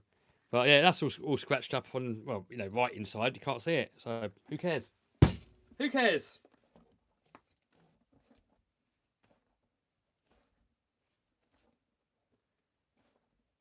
You've got viewers from everywhere in the chat right now. Yeah, all over the world.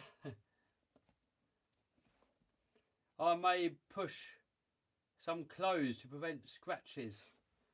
That's not going to work, dude. It's right on the inside. There is a little bit here where the bead's not fully going in. You might just have to, I think we're just going to have to just put the bead lock over the top of it and just clamp him on.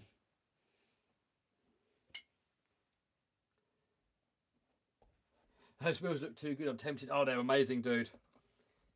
It's good that you don't need glue. They're just bead locked on. I don't know how durable they'll be for hard bashing. I mean, they'll probably be alright. There's so much rubber there.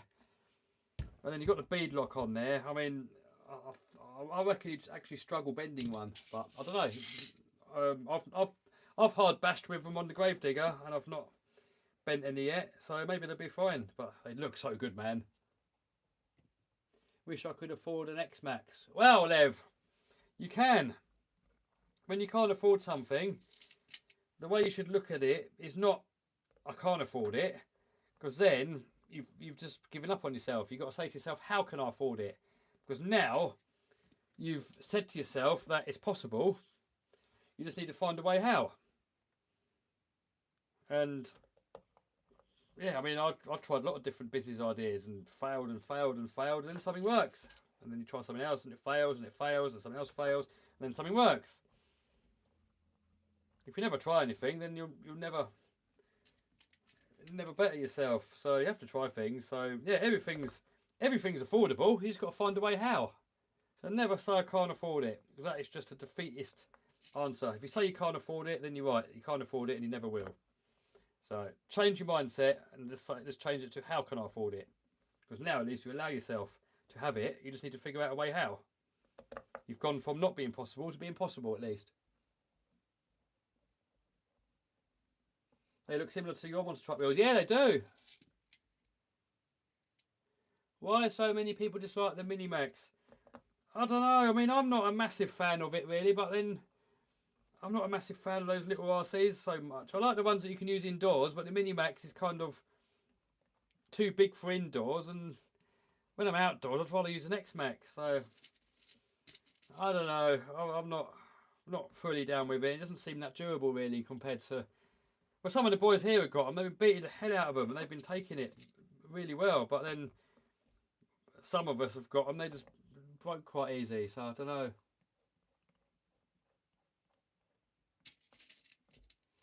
Kevin's proof that a good attitude equals success. Well, there's never a guarantee, but you just keep trying different things.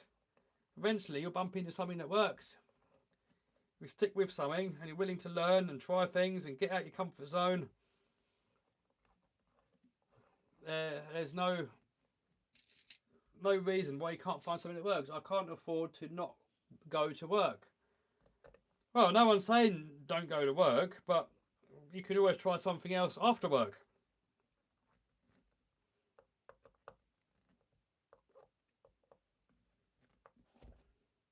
There's always a way. If you're a defeatist, there'll never be a way. And if your work pays so bad that you're doing all the hours, that all you're doing is working and sleeping, and you haven't got time to try another business, well, leave that job and find another job that pays more, or lower your living cost,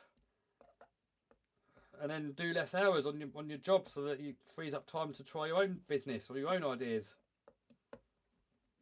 So, you know, excuses are for losers, basically. If you got excuses, you just never go after your dreams. You'll just always look for excuses to not bother, because it's easier to not bother. But everything's hard. You know, you just got to choose your hard. Starting your own business and trying things, it's hard. But having a crappy job and having no money, that's even harder. So just choose your hard, man. Everyone's got to do something that's hard.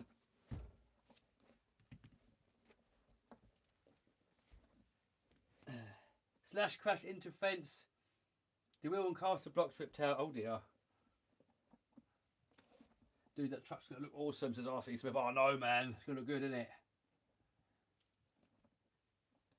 Go to a dangerous loan shark, it'll sort you out. No, don't get a loan.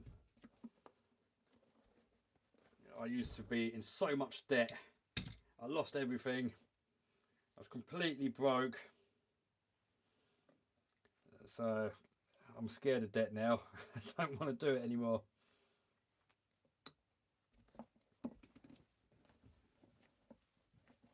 If you're a smart business person, loans are good if you use your loans to make money with the loans. But if you're just getting loans to buy toys, that's stupid. I know, you know, millennial thing, the instant gratification, you want it now, I get that. You want a new car, you want it now, but it might be easier to go and get a loan or finance or something. And yeah, I mean, you can, but you're better off just having what you can afford to have and not be in debt. Because debt stresses you out. If you've got loads of debt and loads of outgoings and loads of payments coming out, it's stressful, man. Especially if you've got a family and a house and a mortgage you've got to pay as well on top, or rent, and then you've got all these loans on top for toys. You're just going to give yourself a stressful life. For what? Materialistic stuff. None of that really makes you laugh that much better. What's going on here? Why is that not? What's going on here, man? Why is that not lining up with that? It's a bit twit. Don't buy RCs on credit. No, don't buy RCs on credit. Definitely don't do that. No, I wonder if I push that down. I've been there before. I've bought toys on credit back in the day because you want it now and you can't wait. But the trouble is, you get the toy on credit, and then you're paying off the credit card, but then you found the next toy that you want. But now it's even more difficult to get your next toy because more money's gone paying for the last toy that you don't care about anymore. So the novelty's gone. No, best not to.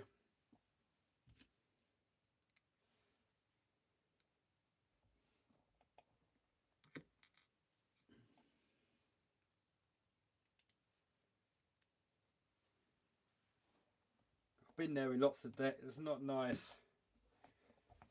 But luckily, I still lived with the parents when I was in a lot of debt and lost everything. So at least I still had a roof over my head. But had I not have had that, if I'd have had all that debt... Oh, this is tricky, man. If I'd have had all that debt and had to pay for rent or mortgage or something on top of all that, oh my God. That would have been like maximum stress. And then imagine having kids and a wife you got to support. Not worth it for a few toys, is it? I need something to put under there. Push that. Why is that not going on? The beadlock is supposed to sit inside the tyre. I wonder if it's because on the other one I put that inner ring on first, but I can't imagine that make any difference, can it?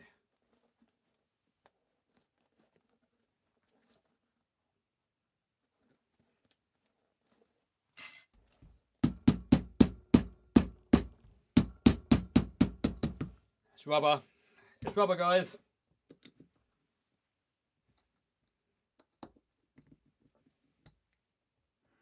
See if that works.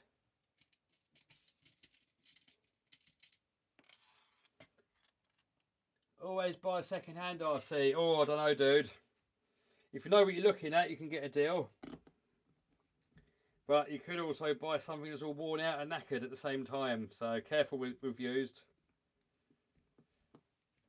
I mean, with race cars, you're probably better off with used sometimes because they're looked after more and not bashed as hard and serviced more. But if you buy like an old basher, if it's something that's all worn out, you're just going to keep chucking money at it and it'll work out cheaper getting a new one. My house is paid off. Wife doesn't have to work. She never complains when I buy. Says love is good. Life is good. Yeah, there you go. Boom. Have no debts. And at least you know where you stand with your money then. I mean, if you know what you're doing with business, you can use debt for your business. And you use debt to make more money with your debt. You know, in that scenario, it's fine, isn't it? You're using it to advantage. But just buying toys out of it... Been there before. Took loads of loans out just to buy toys. Not worth it. My bulkhead on my on the Max keeps breaking. You must be bashing it hard then, dude. But I think wife used to have his. Martin used to have his one break quite a lot, and he put I can't remember what make it was. He put an alloy one on the front. Wife, don't complain. I don't believe that. Says RC playing time.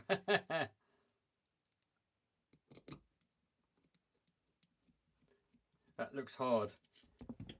I'll tell you what, I'd rather do this than glue them on. And at least you can just undo it again and change the tyre.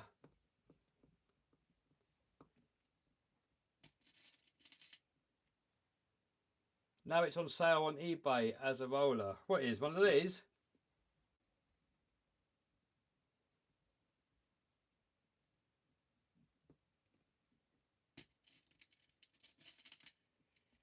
%19 is the perfect amount of debt in the United States. What do you mean 19%, dude?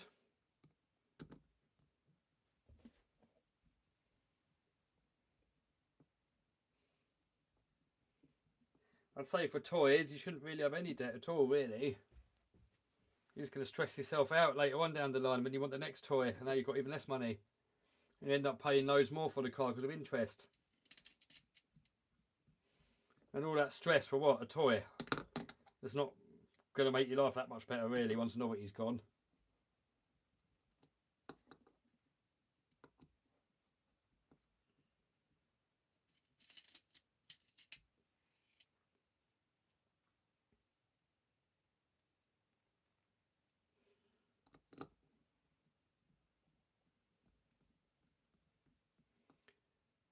Yes, mate, I buy new